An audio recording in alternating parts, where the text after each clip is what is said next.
चलिए दोस्तों, तो हम अपना अगला चैप्टर चालू करते हैं। जो हमारी किताब थी यूथ कंपटीशन टाइम की, जो हमारी बुक है वो पांचवा छठवां पेपर के लिए बहुत अच्छी बुक है।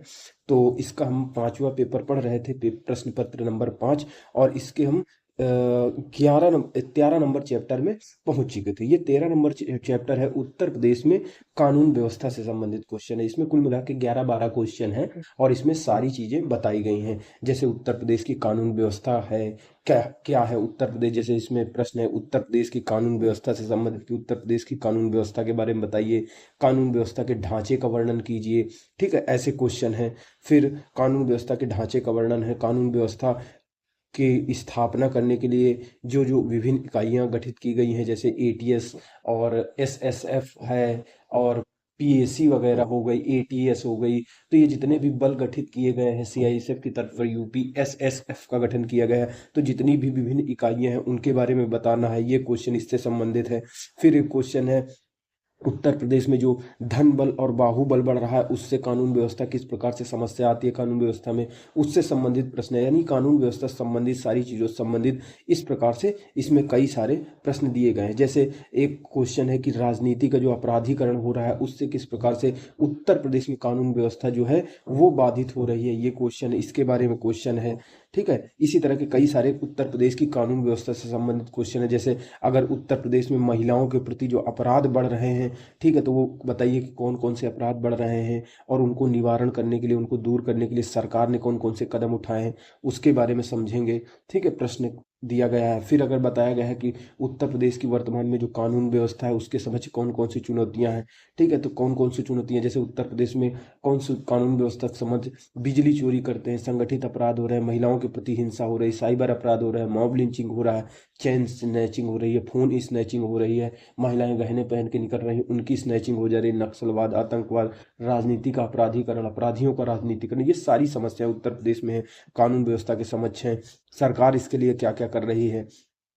फिर बताना है कि जो हमारा भ्रष्टाचार है, भ्रष्टाचार की क्रिया किस प्रकार से कानून व्यवस्था की स्थापना, यानी भ्रष्टाचार भी है हमारे यहाँ पे और वो किस प्रकार से कानून व्यवस्था की स्थापना में बाधक है, ये प्रश्न हो गया। ठीक है, तो इस तरह से हमारे यहाँ पे प्रश्न है। फिर एक कुछ क्वेश्चन ऐसे हैं जो नागरिक अधिकार सुरक्षा से संबंधित है। नागरिक अधिकार सुरक्षा संबंधित है कि आप नागरिक अधिकारों से क्या समझते हैं, नागरिक अधिकार सुरक्षा संबंधित सरकार ने इसके संदर्भ में क्या क्या प्रयास किए। तो आपने सुना होगा नाम सिविल डिफेंस का। जब कोरोना वायरस आया था तो शहर शहर जब लॉकडाउन लग गया था तो लाइब्रेरी में हम लोग पढ़ते थे, तो उस समय सिविल डिफेंस वाले आ जाते थे। तो वो सिविल डिफेंस क्या होता है, कैसे काम करता है, तो उसके बारे में अच्छी तरीके से पढ़ेंगे। तो ये सिविल डिफेंस से संबंधित कई सारे 4-5 क्वेश्चन इसमें दिया हुआ है, तो ऐसे करके हम सारी चीज़ें पढ़ेंगे। तो स्टार्ट करते हैं। इसमें क्या है कि जो क्वेश्चन दिए हुए हैं ये अलग अलग दिए हुए हैं, इधर उधर दिए हुए हैं, तो हम एक जैसे क्वेश्चनों को एक साथ पढ़ेंगे और दूसरे टाइप के क्वेश्चनों को एक साथ पढ़ेंगे। तो इस तरह से हम शुरुआत करते हैं। सबसे अपना पहला क्वेश्चन जो चालू करते हैं वो तीसरा नंबर चालू करते हैं। कि तीसरा नंबर क्वेश्चन क्या कह रहा है, कि तीसरा नंबर क्वेश्चन कह रहा है उत्तर प्रदेश में हम्म, उत्तर प्रदेश में जो हमारा धन बल है एवं बाहुबल वो किस प्रकार से कानून व्यवस्था में व्यवधान उत्पन्न करते हैं, स्पष्ट कीजिए। यानी प्रश्न क्या कह रहा है, प्रश्न ये है कि उत्तर प्रदेश में धन बल एवं बाहुबल किस प्रकार से कानून व्यवस्था में बाधा उत्पन्न करते हैं, इसको बताना है, इसको स्पष्ट करना है। आप जानते हो कि हमारे यहाँ पे बहुत सारे लोग पैसे के दम पे कानून व्यवस्था को, सारी चीज़ों को इधर से उधर करते हैं। मान लो आप किसी के व्यक्ति के पास बहुत सारा पैसा है, वो क्या करेगा, किसी का मर्डर करवा देगा, कहीं कुछ कर देगा, पुलिस में पैसा खिला देगा, वकील को पैसा दे देगा, जज में पैसा दे देगा। मतलब यहाँ वहाँ जो भ्रष्ट अधिकारी हर जगह होते हैं तो उनका प्रयोग करके कानून व्यवस्था के समस्या उत्पन्न कर देगा, कानून व्यवस्था में छेड़छाड़ करने लगेगा। ठीक है, तो यही बताया गया है कि जो धन बल है, तो धन बल एवं बाहुबल किस प्रकार से कानून व्यवस्था में व्यवधान उत्पन्न करते हैं। तो आसान भाषा में समझिए, धन बल का मतलब होता है पैसे की ताकत और बाहुबल का मतलब होता है हथियारों की ताकत, लड़ाई झगड़ा में अच्छा होना, दबंग होना किसी तरीके से, मतलब हथियार होना, तुम्हारे पास लोग होना अच्छे खासे तरीके से, संगठन बना लेना। जैसे किसी के परिवार में बहुत ज़्यादा लोग होते हैं, वो बहुत अच्छा व्यवहार होता है किसी का, बहुत सारे लोगों को जोड़ लेता है आपस में और आपस में पर्सनैलिटी भी अच्छी खासी होती है, तो अपना दबदबा क्रिएट कर लेता है। तो किस प्रकार से ये चीज़ें हमारे यहाँ पे जो धन बल है और बाहुबल कानून व्यवस्था की समस्याएं उत्पन्न करते हैं, व्यवधान उत्पन्न करते हैं। तो इसको हम समझते हैं कि जैसे पैसे है किसी के पास में, किसी का मर्डर करवा दिया, कहीं कुछ करवा दिया, फिर उधर पैसे इधर उधर खिलवा दिया, अब कानून व्यवस्था बिगाड़ रहा है कि नहीं बिगाड़ रहा है। तो उसी प्रकार से जो बाहुबल होता है, मान लो किसी के पास बहुत सारे लोग हैं, उसका अच्छा व्यवहार है, उसने बहुत सारे नेताओं से व्यवहार बना लिया है, अधिकारियों से व्यवहार बना लिया है, उनको थोड़ा बड़ा पैसा दे दिया है, कहीं कुछ कर दिया है, ठीक है। और हथियार हैं, हथियार बढ़िया उसके साथ में चलाने वाले लोग हैं, और उसने एक बढ़िया ग्रुप बना लिया है, उसके दम पे वो सारी चीज़ों पे प्रभाव डाल रहा है, कानून व्यवस्था में प्रभाव डाल रहा है, पुलिस व्यवस्था को प्रभावित कर रहा है। तो वही समझते हैं कि किस प्रकार से हमारे यहाँ समस्याएं इसकी वजह से उत्पन्न होती हैं। तो चलिए हम शुरू करते हैं। किताब में क्या दिया हुआ है। जो लोकतांत्रिक व्यवस्था में कानून यानी विधि का शासन प्रदेश की शांति और सुरक्षा के साथ राजनीतिक स्थिरता प्रदान करता है। यानी कोई भी लोकतांत्रिक व्यवस्था होती है, उसमें जो विधि का शासन होता है, कानून का शासन होता है, वो प्रदेश में शांति व्यवस्था बनाए रखता है, सुरक्षा बनाए रखता है और राजनीतिक स्थिरता प्रदान करता है। कानून का शासन, जो कानून का शासन होता है, स्थायी शांति और विकास का एक महत्वपूर्ण घटक है। यानी अगर हम चाहते हैं कि स्थायी रूप से किसी क्षेत्र में, किसी देश में, किसी राज्य में स्थायी शांति रहे, वहाँ विकास होता रहे, तो उसके लिए जरूरी है कि कानून का शासन होना चाहिए, विधि का शासन होना चाहिए। वर्तमान संदर्भ में प्रदेश की राजनीति में बढ़ते धन बल एवं बाहुबल ने कानून व्यवस्था को दुष्प्रभावित किया। किस प्रकार से किया, देखते हैं। धन बल एवं बाहुबल से तात्पर्य क्या होता है। धन बल का मतलब होता है पैसे और बाहुबल का मतलब होता है शक्ति द्वारा। यानी धन बल एवं बाहुबल से तात्पर्य मुख्यतः पैसे एवं शक्ति के द्वारा अपराध करना। ठीक है, धन बल एवं पैसे की शक्ति के द्वारा, धन बल बाहुबली से तात्पर्य होता है कि पैसे की ताकत के द्वारा, शक्ति के द्वारा अपराध करना, गैर कानूनी गतिविधियों को संचालित करना, यानी अपराध करना, अपराधियों को संरक्षण देना, गैर कानूनी गतिविधियों को संचालित करना, कानून व्यवस्था में व्यवधान उत्पन्न करना और उसके तहत भ्रष्टाचार करना, ये सारी चीजें उसके के अंतर्गत आती हैं, धन बल और बाहुबल के अंतर्गत। ठीक है, अब ये किस प्रकार से धन बल और बाहुबल, किस प्रकार से अगर बात करें, आगे कह रहा है धन बल एवं बाहुबल द्वारा किस प्रकार से कानून व्यवस्था के समक्ष व्यवधान उत्पन्न किया जाता है। तो हम इस प्रश्न में बता सकते थे कि धन बल और बाहुबल क्या होता है, किस प्रकार समस्या उत्पन्न करता है। तो कौन कौन से अगर पॉइंट वाइज देखें तो सबसे पहली चीज होती है कि ये सबसे पहले नियमों को नहीं मानते। जिसके पास पैसा होता है वो कहता है कि हम ऊपर वाला दे देंगे।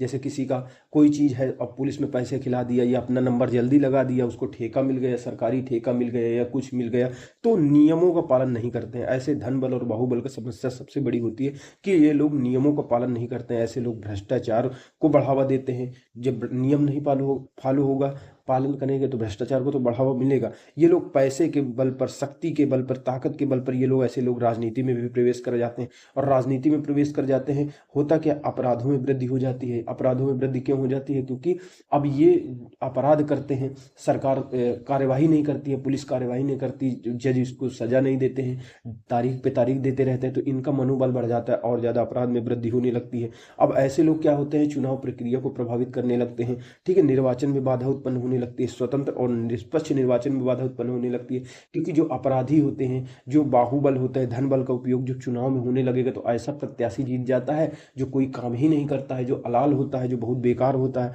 ठीक है, नीति निर्माण में सरकार पर अनुचित दबाव ये लोग डालने लगते हैं धन बल और बाहुबल से, कि सरकार को अपने पक्ष में, जैसे कोई व्यापारी होगा वो कहेगा हमारे हिसाब से नियम बना दो कि हमारे उद्योग को ज्यादा फायदा पहुंचने लगे। तो इस प्रकार से नीति निर्माण में भी सरकार पर दबाव डालने लगते हैं। समाज में असमानता उत्पन्न होने लगती है। यानी समाज का जो एक वर्ग होगा, उसको भाई जो धन बल और बाहुबल वाला कोई व्यक्ति होगा वो किसी खास वर्ग का होगा, तो किसी खास वर्ग को सपोर्ट करेगा, किसी जो उसको सपोर्ट करेंगे वो उसको सपोर्ट करेगा, तो उसको वो बढ़ाते चले जाएंगे। तो असमानता, विषमता बढ़ती चली जाएगी कि नहीं बढ़ती चली जाएगी। इससे क्या होगा, अपने पैसे का इस्तेमाल करके, सत्ता की ताकत का इस्तेमाल करके, अपनी राजनीतिक पहुंच का इस्तेमाल करके ये लोग शासन प्रशासन में मनमानी करते हैं। ठीक है, न्याय प्रशासन कह रहा है, न्याय प्रशासन, पुलिस प्रशासन से ये लोग साठ गांठ कर मनमानी पूर्ण कार्य करते हैं। यानी कि जैसे न्यायालय है, तो न्यायालय में कोई अधिकारी होगा, चपरासी होगा, उसको पैसे खिला देंगे, जज को निर्णय को प्रभावित कर देंगे। पुलिस प्रशासन में पुलिस की कार्यवाही को, उसकी जांच को, चार्जशीट बनाती है पुलिस, उसको प्रभावित कर देंगे पैसे खिला करके। तो ये सारी चीजें कानून व्यवस्था के समझ समस्याएं उत्पन्न होती हैं।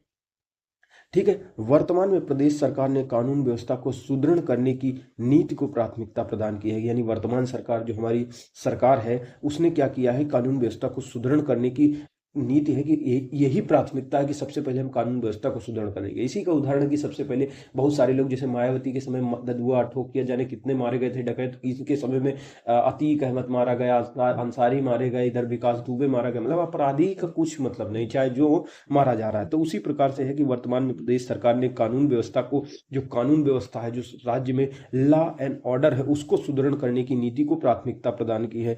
जो लोग धन बल या बाहुबल के बल पर कानून व्यवस्था में बाधा उत्पन्न कर रहे हैं या करने को प्रश्रय दे रहे हैं, उनके विरुद्ध क्या हो रहा है, इस सरकार में पुलिस प्रशासन कठोर से कठोर कार्यवाही कर रही है। प्रदेश में क्या कर रहा है प्रदेश सरकार, ये जो सरकार है, प्रदेश के जो चिन्हित माफिया हैं, अपराधी हैं, गैंग के सहयोगी हैं, सरगना हैं एवं इन्हें प्रश्रय देने वाले जो बाहुबली हैं, उनके विरुद्ध सरकार ने विशेष अभियान चलाकर कार्यवाही की है। विकास दुबे जब मारा गया था तो उसके बाद कम से कम 400-500 लोगों का एनकाउंटर हुआ था। ठीक है, तो राज्य में अनेक अपराधियों पर गैंगस्टर अधिनियम जो 1986 में आया था, उसके अंतर्गत कार्यवाही की गई है।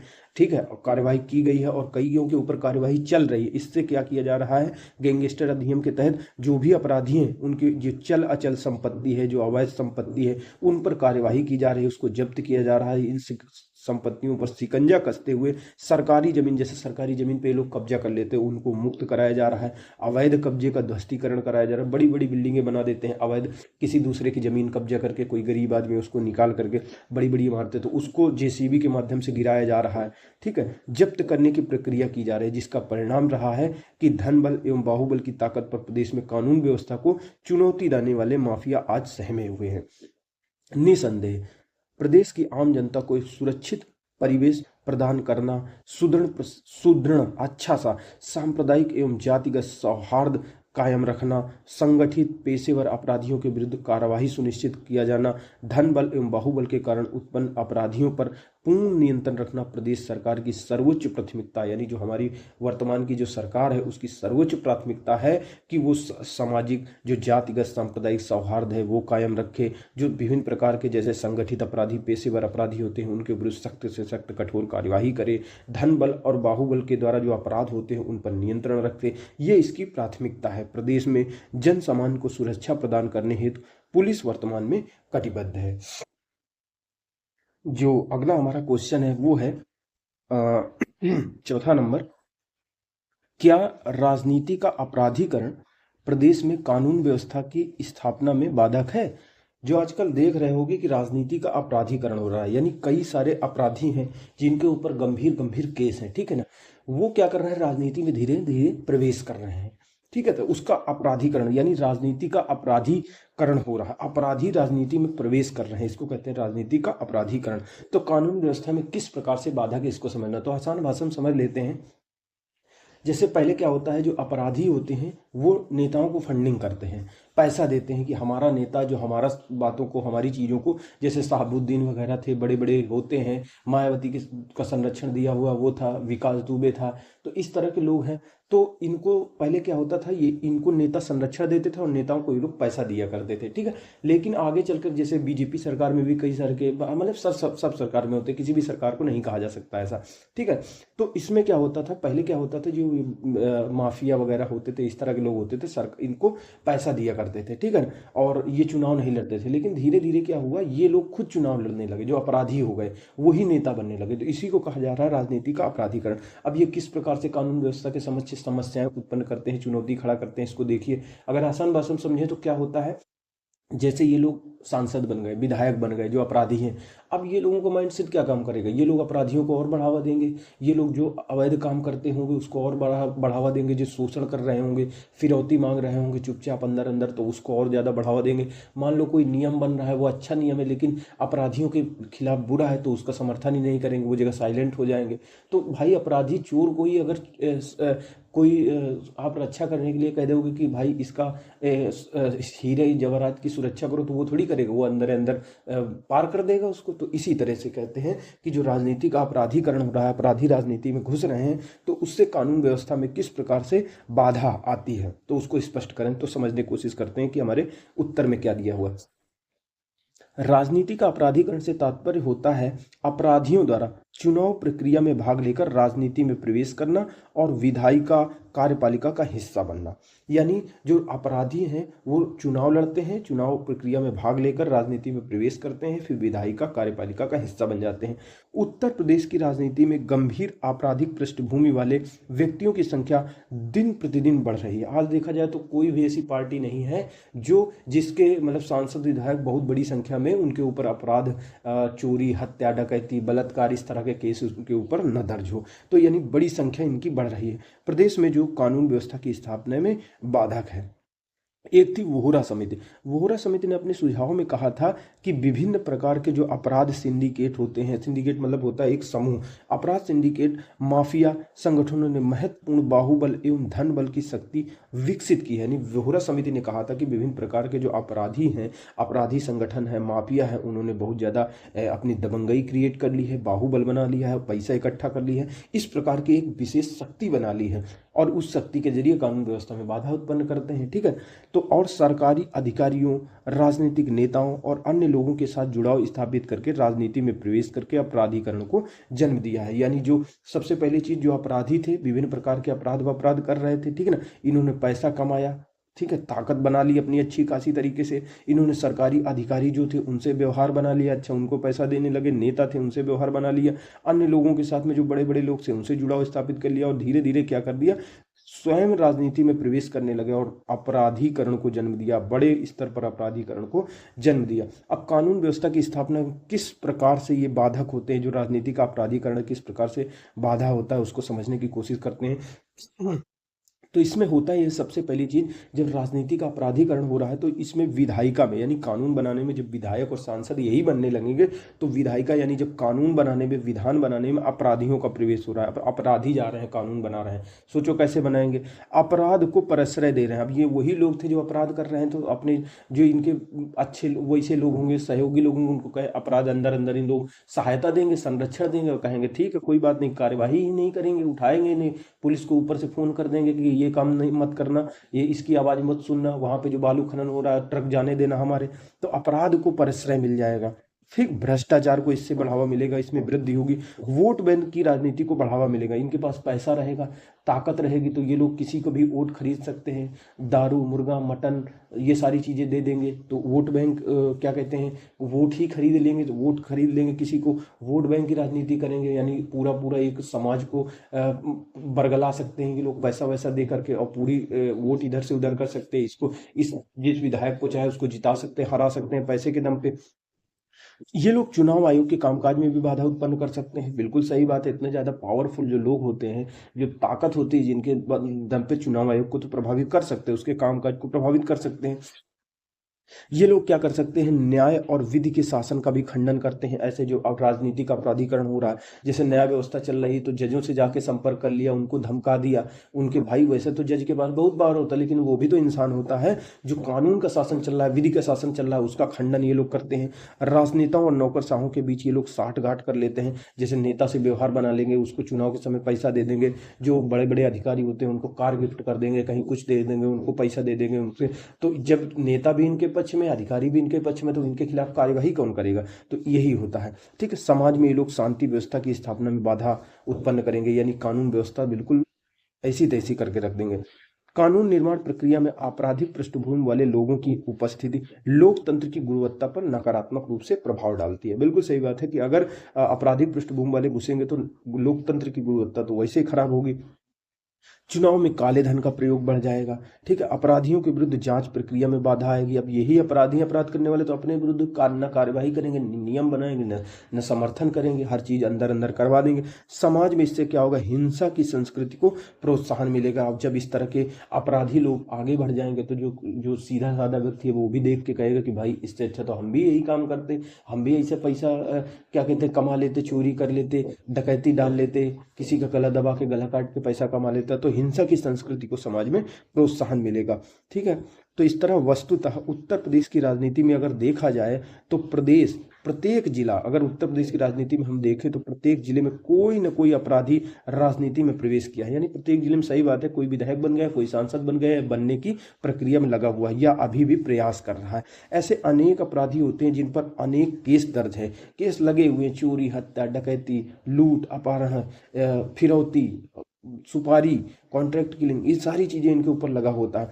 क्योंकि प्रदेश की राजनीति अधिकांशतः, हमारे प्रदेश की जो राजनीति है, जाति, धर्म, क्षेत्र, इन चीजों पर आधारित है, इन कारकों पर निर्भर करती है, जिसके फलस्वरूप आपराधिक पृष्ठभूमि वाले उम्मीदवार भी चुनाव जीत जाते हैं। प्रदेश की राजनीति में अपराधीकरण को बढ़ावा देने में जो नागरिक समाज है, जो हमारा सिविल सोसाइटी, उसका भी बराबर योगदान रहा है। वो भी ऐसे लोगों का महिमा मंडन करता है जो हमें सिविल सोसाइटी होती है। ठीक है ना, ये लोग अगर निष्कर्षतः देखें तो राजनीति का अपराधीकरण, जो राजनीति में अपराधी घुस रहे हैं, उससे प्रदेश में कानून व्यवस्था की स्थापना एवं सफलता में बाधक रहे। यानी कानून व्यवस्था स्थापित नहीं हो पाई, स्थापित भी हो रही तो सही तरीके से सफल नहीं हो पा रही।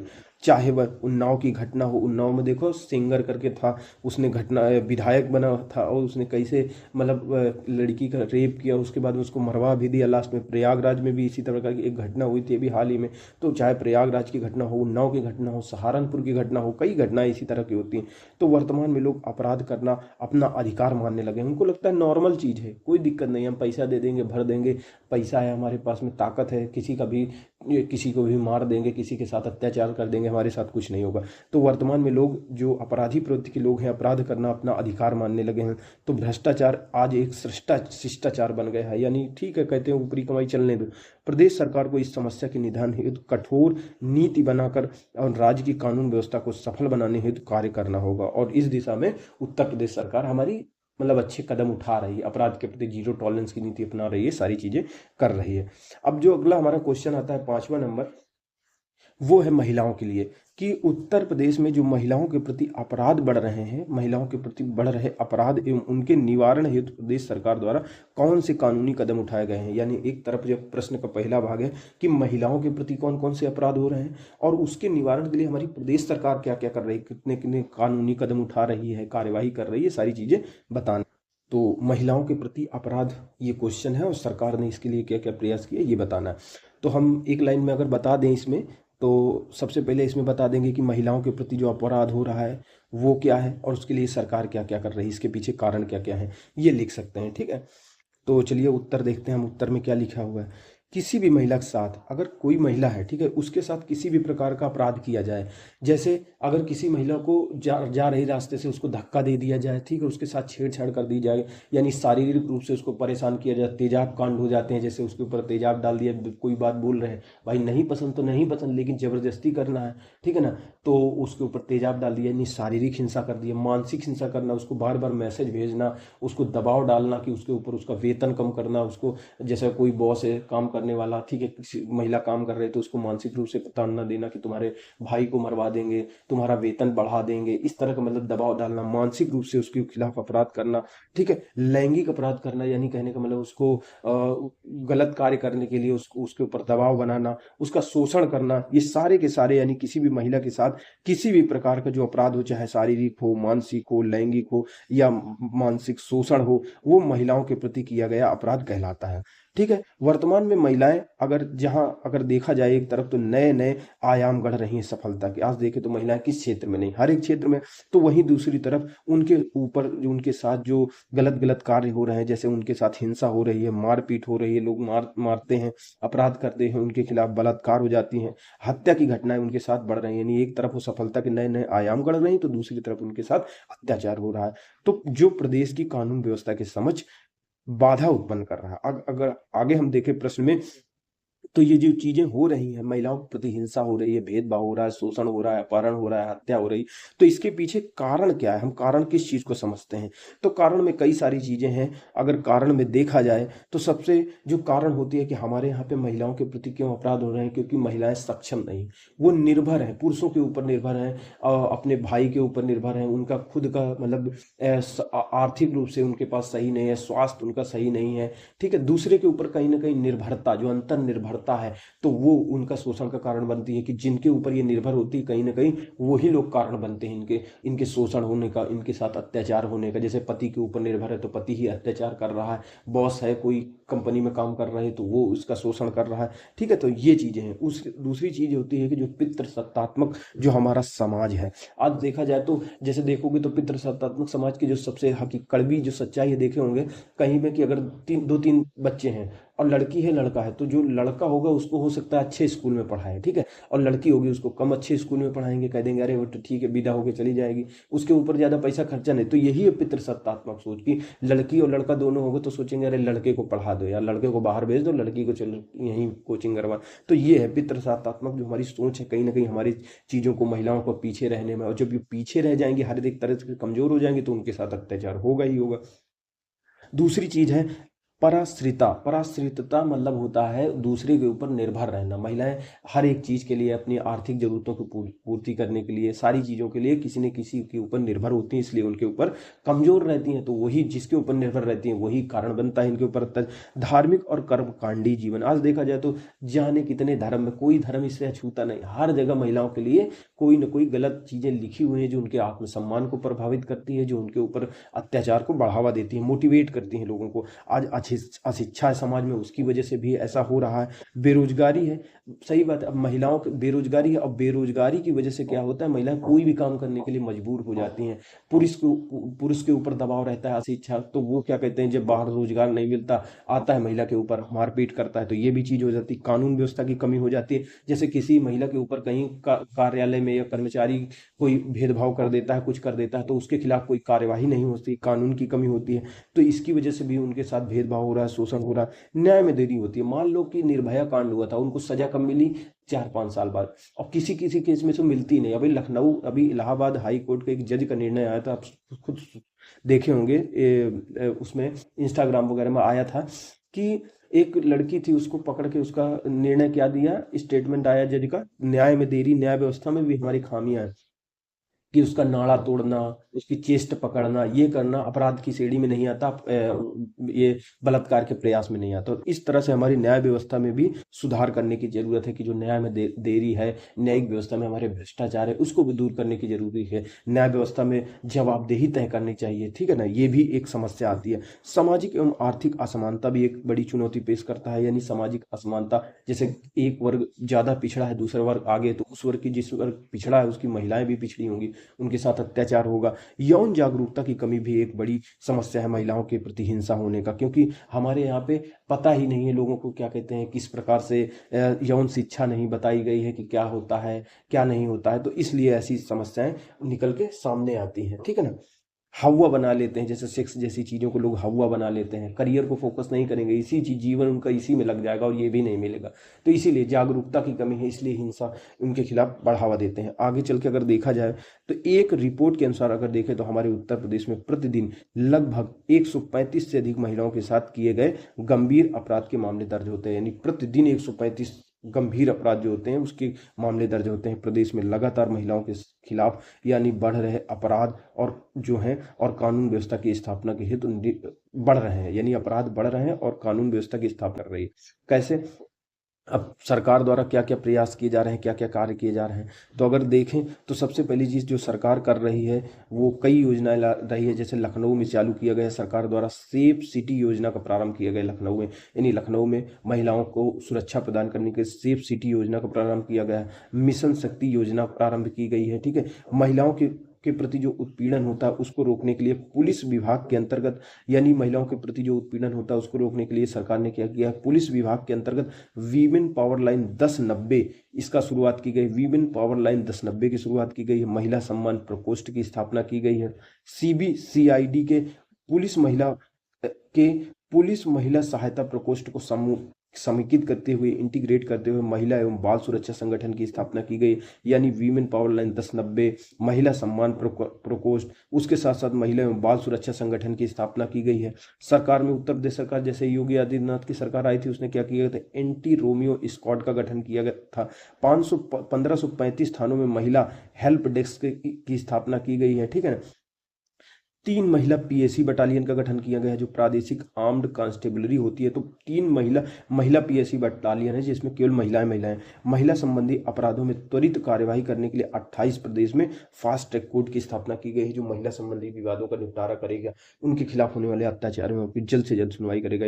यानी महिला संबंधी अपराधों में त्वरित से त्वरित, जल्दी से जल्दी कार्रवाई, उसके लिए 28 फास्ट ट्रैक कोर्ट का गठन किया गया है। 3 महिला पीएसी बटालियन का गठन किया गया है। 8 पुलिस परिक्षेत्रीय कार्यालय जो होते हैं, उसमें महिला साइबर क्राइम सेल एवं एक महिला पुलिस चौकी परामर्श केंद्र की स्थापना की गई है। यानी महिला साइबर क्राइम सेल, यानी साइबर क्राइम सेल, यानी महिला साइबर क्राइम सेल, यानी महिलाओं के खिलाफ अगर कोई साइबर अपराध हो जाता है, ठीक है, तो उसको वहां पे रिपोर्ट कर सकती है। यानी वहां पे महिलाएं होगी, महिला क्राइम साइबर क्राइम सेल और महिला पुलिस चौकी बनाई गई, एक परामर्श केंद्र की स्थापना की गई। सारी चीजें की जा रही हैं सरकार द्वारा, ताकि महिलाओं के प्रति जो हिंसा होती है, अपराध होते हैं, उनको रोका जा सके।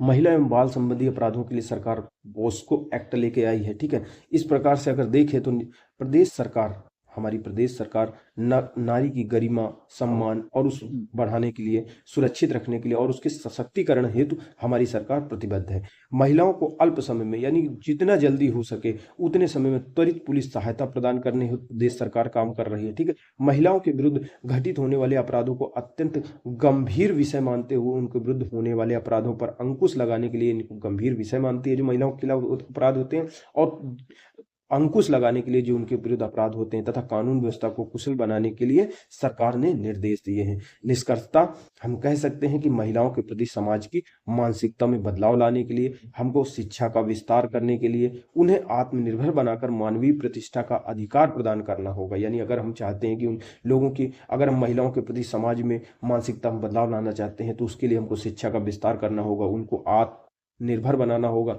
मानवीय प्रतिष्ठा तभी उनको प्राप्त होगी, उनके अधिकार प्राप्त होंगे। प्रदेश में आदर्श और शांति प्रिय कानून व्यवस्था की स्थापना हेतु हमारी जो आधी आबादी यानी महिलाओं पर विशेष ध्यान देना होगा। तो जो अगला हमारा क्वेश्चन है 6वां नंबर की, उत्तर प्रदेश की कानून व्यवस्था के समक्ष क्या क्या चुनौतियां हैं। तो कानून व्यवस्था के समक्ष बहुत सारी चुनौतियां हैं। चूंकि हम अगर आसान भाषा में इसको समझें, जो उत्तर होगा इसका, इस प्रश्न का, तो उत्तर प्रदेश की कानून व्यवस्था के समक्ष क्या क्या चुनौतियां हैं। तो हम जानते हैं कि उत्तर प्रदेश अगर देखा जाए तो जनसंख्या की दृष्टि से सबसे बड़ा राज्य है, ठीक है। इतना बड़ा जनसंख्या है, पिछड़ा भी हुआ है इतना ज्यादा, ठीक है ना, औद्योगिकरण भी इतना ज्यादा नहीं हुआ है। तो यहाँ पे बहुत सारी घटनाएं होती हैं जो कानून व्यवस्था के समस्याएं उत्पन्न करती हैं, ठीक है ना। तो उसी को समझना है, उनको कैसे दूर करेंगे, सरकार इस दिशा में क्या क्या प्रयास कर रही, वो देखेंगे। तो चलिए शुरू करते हैं आंसर।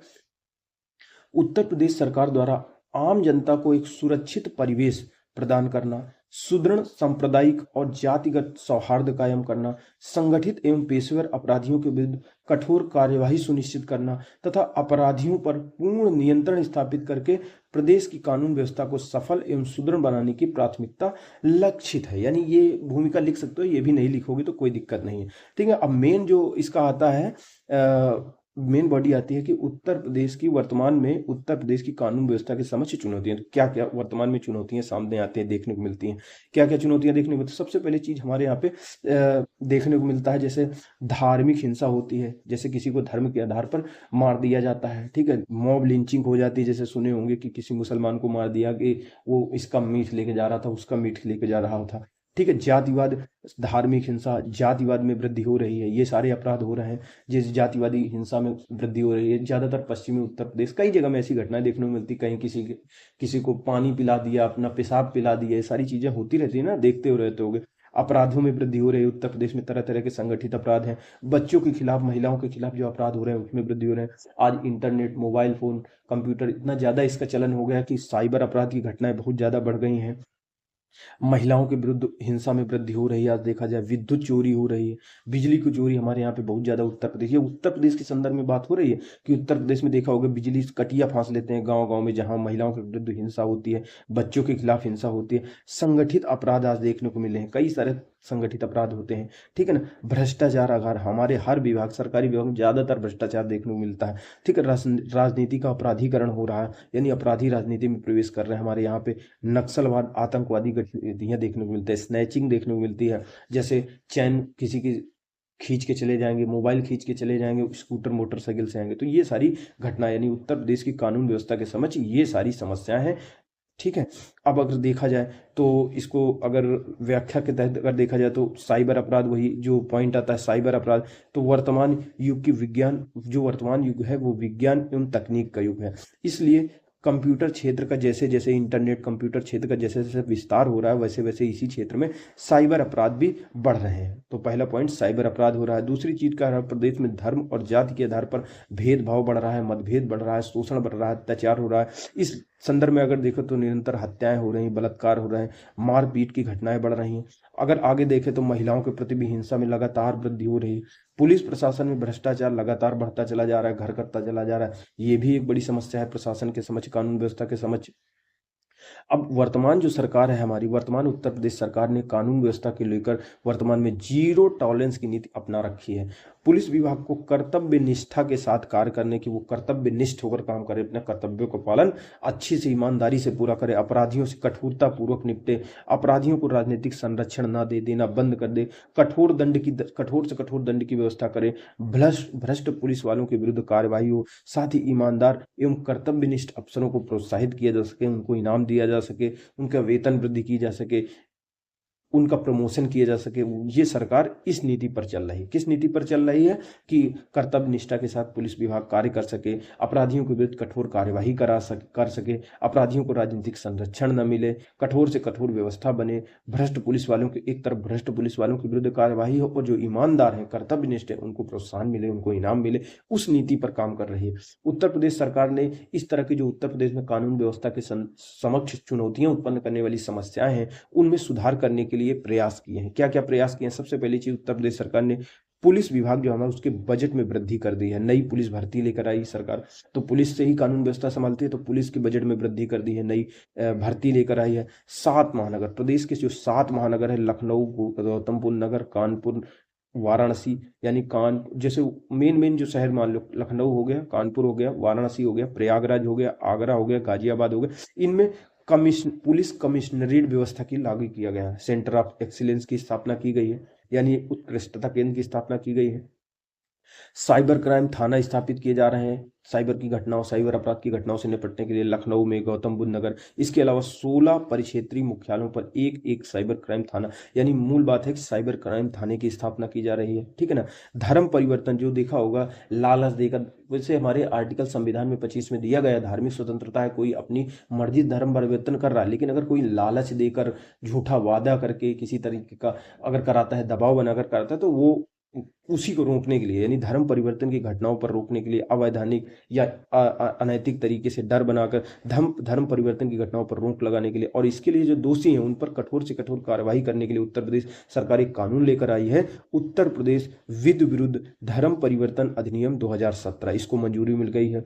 अगर सार्वजनिक स्थलों पर हिंसात्मक कार्य होते हैं, उसके विरुद्ध कठोर कार्यवाही के निर्देश सरकार ने दे दिए हैं। ठीक है। महिलाओं की सुरक्षा के हेतु, उनके सम्मान के लिए, उनकी गरिमा के लिए सरकार नए नए प्रयास कर रही है, जैसे वीमेन पावर लाइन। अब ये जो प्रयास है महिलाओं के विरुद्ध सरकार ने, महिलाओं के लिए उनके सकारात्मक बदलाव के लिए कर रही है, ये बार बार आते रहेंगे और ऐसे रिवीजन हो जाएगा। तो महिलाओं की सुरक्षा के लिए सरकार ने वीमेन पावर लाइन 1090 की शुरुआत की। सरकार जैसे ही बनी थी वैसे एंटी रोमियो स्क्वाड लेकर आया था। जैसे मंचले होते हैं, लड़कियों की छुट्टी होती थी, कोचिंग छूटती थी, बढ़िया बाइक लेके इधर उधर नचा रहे हैं, तो इनको रोकने के लिए, ठीक है, महिला एंटी रोमियो स्क्वाड का गठन, महिला सम्मान प्रकोष्ठ की स्थापना, मिशन शक्ति की स्थापना, सेफ सिटी परियोजना, ये सारी चीजें शुरू की गई। विद्युत चोरी, बिजली की चोरी बहुत ज्यादा हो रही है, गाँव गाँव देखो कटिया फांस के चला रहे हैं सब। तो विद्युत चोरी पर नियंत्रण करने के लिए सभी जितने जनपद है उनमें एक एक पुलिस थाने की स्थापना सरकार ने की है।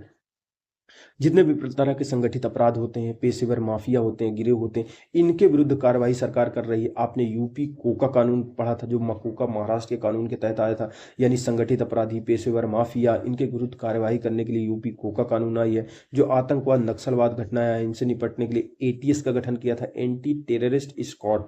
इसके साथ साथ जो हमारे महत्वपूर्ण प्रशासन प्रतिष्ठान होते हैं, जैसे कोई उद्योग है, रेलवे है, न्यायालय है, ठीक है, न्यायालय परिसर, इनकी सुरक्षा करने के लिए, महत्वपूर्ण व्यक्तियों की सुरक्षा करने के लिए सरकार ने क्या किया, स्पेशल सिक्योरिटी फोर्स यानी यूपीएसएसएफ का गठन किया है। इस प्रकार देखा जाए तो सरकार हमारे प्रदेश में कौन कौन से कानून व्यवस्था के समक्ष अपराध हैं, चुनौतियां हैं, उनको देख लिया, और सरकार क्या क्या कर रही है उनको देख लिया। इस प्रकार प्रदेश सरकार विभिन्न प्रकार कि चुनौतियों से निपटने के लिए, यानी कानून व्यवस्था के समक्ष जो चुनौतियां हैं उनसे निपटने के लिए लगातार प्रयास कर रही है। प्रदेश में जन सामान्य को सुरक्षा प्रदान करने हेतु पुलिस हमारी कटिबद्ध है, जिसके फलस्वरूप कानून व्यवस्था की स्थिति सुदृढ़ हुई है। प्रदेश में शांति व्यवस्था की स्थापना तथा आर्थिक गतिविधियों में विस्तार हेतु कानून व्यवस्था को सुदृढ़ करना आवश्यक कदम है। जो अगला हमारा क्वेश्चन है 7वां नंबर, जो हमारा 7वां नंबर क्वेश्चन आ गया है वो है भ्रष्टाचार की क्रिया। जो भ्रष्टाचार होता है वो कानून व्यवस्था की स्थापना में किस प्रकार से बाधक है। तो इसको आसान भाषा में सबसे पहले समझ लेते हैं कि भ्रष्टाचार होता क्या है। होता क्या है, भ्रष्ट आचार, भ्रष्ट आचरण, यानी कोई भी सार्वजनिक पद पर बैठा हुआ कोई भी व्यक्ति है, ठीक, पदाधिकारी है, जैसे कोई नेता है, कोई आईएएस पीसीएस अधिकारी है, वो अपने पद का, ठीक है, दुरुपयोग लाभ कमाने के लिए, अपने निजी लाभ कमाने के लिए करे, पैसे ले किसी से निजी लाभ कमाने के लिए करे, जिससे जो व्यवस्था है, जो सामाजिक व्यवस्था है, कानून एवं व्यवस्था भंग हो, इस पर बाधा आए, तो ये भ्रष्टाचार की श्रेणी में आता है। इसके तहत तरह तरह के काम होते हैं, सरकार भी इससे निपटने का तरह तरह से प्रयास कर रही है, लेकिन है बाधा। तो चलिए देखते हैं आंसर में क्या दिया हुआ है। भ्रष्टाचार उत्तर प्रदेश में कानून व्यवस्था की स्थापना में प्रमुख समस्या है, यानी उत्तर प्रदेश में जो कानून व्यवस्था की अगर स्थापना करना चाहते हैं, अगर स्थापना कर कानून व्यवस्था अच्छी करना चाहते हैं, तो सबसे बड़ी समस्या है भ्रष्टाचार। प्रशासनिक अधिकारी, कर्मचारी, पुलिस व्यवस्था द्वारा, यानी चाहे प्रशासनिक अधिकारी हो, आईएएस पीसीएस अधिकारी हो, या छोटा कोई कर्मचारी हो, हमारी पुलिस व्यवस्था, इनके द्वारा धन प्राप्त करके जो इसके पद के कर्तव्य है, धन प्राप्त करके पदीय कर्तव्यों का उचित निर्वहन न करना, ठीक है ना। पदी जो धन प्राप्त कर लेना, किसी से पैसा ले लेना, कोई लाभ ले लेना, ठीक है, उस ले करके जो उसके पद के कर्तव्य है कि उसको पद पे रहते हुए ये काम करना है, उसी के लिए उसको वेतन मिला, लेकिन पद के कर्तव्यों को उचित तरीके से निर्वहन न करते हुए किसी को अनुचित लाभ पहुंचाना, किसी को अनुचित लाभ पहुंचाने का कार्य किया जाता है, जिससे कि प्रदेश की कानून व्यवस्था प्रभावित होती है। एक के संथानम समिति थी, उसने कहा था कि सरकारी कर्मचारी द्वारा पदवीय यानी पद के कार्यों का निष्पादन के दौरान ऐसे कृत्य करना जो स्वार्थ की दृष्टि से हो, जानबूझकर रिश्वत लेकर किया जाए, वो भ्रष्टाचार की श्रेणी में आते हैं। नहीं, भ्रष्टाचार की परिभाषा अलग अलग तरीके से लिख सकते हो जो आपको अच्छी लगे। भ्रष्टाचार में धन की उपस्थिति और सार्वजनिक पद का दुरुपयोग होता है, अर्थात निजी लाभ के लिए सार्वजनिक शक्ति का इस प्रकार से प्रयोग किया जाता है जिससे कानून व्यवस्था प्रभावित होती है। यानी अपने निजी लाभ के लिए निजी लाभ के लिए सार्वजनिक पद में जो उसके अधिकार है, जो उसकी शक्ति है, उसका दुरुपयोग करना, और समाज में अराजकता की स्थिति उससे पैदा होती है। भाई समाज में अराजकता आएगी, कोई नियम नहीं फॉलो करेगा, लड़ाई हो जाएगी कि लाइन में भाई हम लगे थे, तुम कैसे लग गए, उसको पैसा आ गया अंदर से तो उसको ले लिया अंदर, उसका काम जल्दी कर दिया, तो समाज में इससे अराजकता होती है, कानून व्यवस्था भी प्रभावित होती है। अब कितने तरह का होता है, कैसे कैसे काम करता है, इसको देखते कितने प्रकार का होता है। तो भ्रष्टाचार के प्रकार अगर हम देखें, जैसे अगर उदाहरण के पद पर समझना कि अनैतिक आचरण करना, मान लो कोई अधिकारी है, नेता है, उसके द्वारा क्या करना, कर्मचारी है उसके द्वारा क्या करना। जैसे अभी एक हाल ही में सीसीटीवी कैमरा आया था कि एक एसडीएम था, वो गैस भराने गया था, एक थप्पड़ मारा उसको उतर के, और कह रहा है कि हमारी गाड़ी में गैस भर। तो ये भी तो नहीं, किसी महिला को कोई ऑफिस आई है, कोई एसडीएम गाली दे के बुला ले, कोई सामान्य वर्ग का या वंचित वर्ग का व्यक्ति है, उसके साथ उसको धक्के दे के भगा दे। कई सोशल मीडिया पे आते रहते हैं कि पुलिस वाले किसी को मार देते हैं, कोई गरीब जान के, कोई बेचारे अशिक्षित जान के किसी के ऊपर हमला कर देते हैं, उसको जेल में भर के वो कर देते हैं कि इसकी कौन सुनेगा। तो ये भी तो अनैतिक आचरण है, ये भी भ्रष्टाचार के अंतर्गत आता है। यानी अनैतिक आचरण करना ये भी भ्रष्टाचार के अंतर्गत आता है। किसी से उपहार प्राप्त करना, भाई उपहार, अगर आप किसी पद में है और भाई उपहार शादी में मिले तो मिले, या आपका पापा दे, भाई दे, दोस्त दे तो अलग बात है, लेकिन अगर कोई ऐसे उपहार थोड़ी देगा। तो किसी से उपहार प्राप्त करना, और जब उपहार प्राप्त करते हो तो उसके लिए कोई ना कोई काम करना होगा, कोई ऐसा साइन करना होगा जो उसको अनुचित तरीके से लाभ पहुंचाना होगा, तो ये भी भ्रष्टाचार के अंतर्गत आता है। सार्वजनिक धन या कोष का दुरुपयोग करना, मान लो जो सरकार का पैसा है, ठीक है ना, जनता के किसी योजना के लिए आया, लेकिन उसको उसमें न खर्च करके अपनी जेब में रख लेना, उसका दुरुपयोग कर लेना, उसको दूसरी जगह बना देना, तो गड्ढा बनवाना, फिर गड्ढा पुरवा देना और पैसे निकाल लेना, यानी सार्वजनिक धन का दुरुपयोग करना। सीसीटीवी कैमरा लगाना और उसमें 10,000 रुपया खर्चा है, बता देना 1 लाख रुपया खर्चा है, ठीक है ना। इसी तरह शासकीय पद और अधिकारों का दुरुपयोग करना, आप शासक हैं लेकिन आपके पद के कुछ अधिकार हैं, उसका दुरुपयोग कर लेना, ठीक है ना, अपने पक्ष में अपने निजी लाभ के लिए लालच या अन्य कारणों से गैर कानूनी कार्य करना, धन प्राप्त करना, उपहार प्राप्त करना, मान लो अपने परिचित के हित में काम करना। मान लो अभी सुने होंगे आर ओ की कोई ऐसे अंदर से भर्ती हुई थी, तो विभागीय भर्ती हुई थी, तो उसमें क्या हुआ था, किसी विधायक का जीजा है, किसी के साला है, किसी की साली है, किसी का लड़का, वो सब आर ओ बन गए थे। तो अपने परिचित के हित में कार्य करना, ठीक है, उनकी भर्ती करना, नियुक्ति करवा देना, स्थानांतरण करना, ये सारी चीज भ्रष्टाचार के अंतर्गत आते हैं। शासकीय कर्मचारियों को अपने निजी कार्यों में प्रयोग करना, मान लो कोई बड़ा अधिकारी है और पुलिस का काम, पुलिस की जीप मिली है, अधिकारी मिले हैं, तो वो शासन प्रशासन के लिए मिल रहे हैं, लेकिन वो उनसे सब्जी मंगा रहा है, उनसे पैर धुलने के लिए बोल रहा है कि हमारा जूता साफ कर दो, हमारे बगीचे में पानी डाल दो। तो ये चीज है, शासकीय कर्मचारियों को अपने निजी कार्यों में प्रयोग करना है, सारे भ्रष्टाचार के अंतर्गत आते हैं। ठीक है ना। तो प्रदेश में भ्रष्टाचार के उदाहरण आए दिन, हम अगर देखें तो प्रदेश में भ्रष्टाचार के उदाहरण आए दिन हम समाचार पत्रों, न्यूज चैनलों और सोशल मीडिया पर देखते रहते हैं और सुनते रहते हैं। प्रदेश में अगर देखा जाए तो भ्रष्टाचार की अगर देखा जाए तो प्रदेश में भ्रष्टाचार के निम्नलिखित कारण, कई सारे कारण भी अगर आते हैं सामने। सबसे पहली चीज होती है कि जनता में जागरूकता, यानी जन जागरूकता का अभाव है, नैतिक मूल्यों का पतन हो रहा है, यानी जनता जागरूक नहीं है, ये तो सबसे बड़ी चीज है। जनता में अशिक्षा है, जनता जागरूक नहीं है। जनता को ये लगता है कि जो अधिकारी बड़े पद पर बैठा हुआ है थोड़ा तो लेगा ही, लेकिन उनको ये नहीं पता है कि ये पहले ही ले चुका है, इसको जो वेतन मिल रहा है ये तुम्हारे ही टैक्स से मिल रहा है, ये कोई तुम्हारे ऊपर उपकार नहीं कर रहा है, उसको पहले से जेब इसकी भरी जा रही है। तो इसीलिए जनता में जागरूकता का अभाव, उनको डर लगता है कि अगर आवाज उठाएंगे तो हम फंसा देंगे। तो ये होता है जनता में जागरूकता का अभाव, नैतिक मूल्यों का पतन हो चुका है। आज क्या होता है, अधिकारी ये मान चुके हैं कि जैसे नैतिक मूल्यों का पतन हो चुका है कि अधिकारी, मतलब लोग ये समझने लगे कि भाई ऊपरी कमाई होगी तभी ठीक है, कोई दिक्कत नहीं है, तो ऊपरी कमाई नैतिक मूल्य, अब पैसा ही कोई सब कुछ समझने लगे हैं, नैतिक मूल्य पतन हो चुके हैं आज। वर्तमान में भ्रष्टाचार को सामाजिक स्वीकार्यता मिल गई। आज देखा जाए किसी की शादी हो, कहीं हो, किसी लड़के की हो, कुछ हो, तो यही देखते हैं कि ऊपरी कमाई कितनी है, और जितनी ऊपरी कमाई होगी उसी से बढ़िया रिश्ता, तो अच्छी अच्छी लड़की होंगी उसी के साथ चली जाएंगी। तो ये है बड़ी समस्या है कि भ्रष्टाचार को सामाजिक स्वीकार्यता मिल गई, आज इसको शिष्टाचार समझ लिए हैं।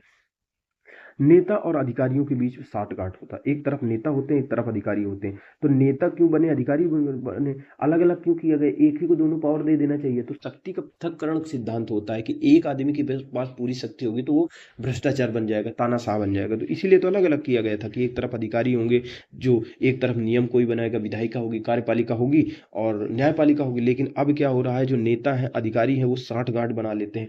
एक चोरी करता है, दूसरा उसको संरक्षण देता है, उसके खिलाफ कार्यवाही नहीं करता, फिर दूसरे की बारी आती है तो वो उसके साथ ऐसा ही सहायता करता है। तो इस तरह साठ गांठ करके भ्रष्टाचार कर रहे हैं। जटिल नौकरशाही व्यवस्था, लाल फीताशाही, आजकल ये मान के चले हैं कि क्या कहते हैं, जो सरकारी व्यवस्था, नौकरशाही व्यवस्था होती है, वो लेट लतीफ, चाहे तो 3 दिन में, 2 दिन में आंसर की दे दे, रिजल्ट दे दे, सब कुछ, लेकिन जानबूझ कर लपेटे रहते हैं, देर करते रहते हैं कि सरकारी काम है, कोई दिक्कत नहीं, लेट हो गया।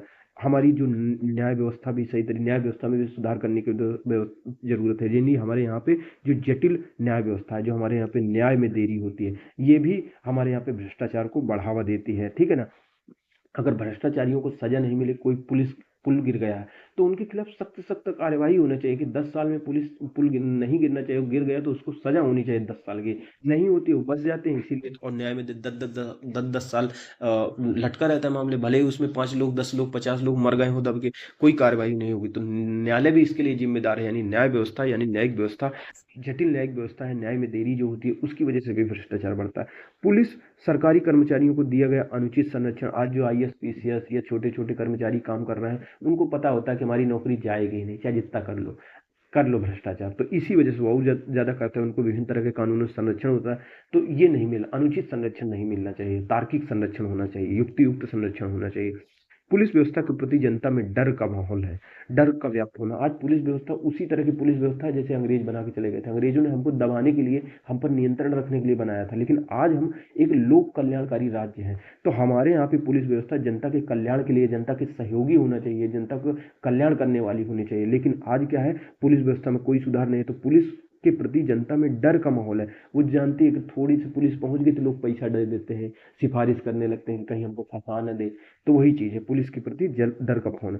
तो इन सब का सम्मिलित प्रभाव क्या है, जो है कि प्रदेश, इन सब का सम्मिलित प्रभाव ये है कि प्रदेश की कानून व्यवस्था दुष्प्रभावित हुई है। लोगों में धारणा सी बन गई है कि छोटे मोटे अपराध करके भी वे प्रशासन को पैसा देकर के, धन देकर मुक्त हो सकता है, छूट सकता है।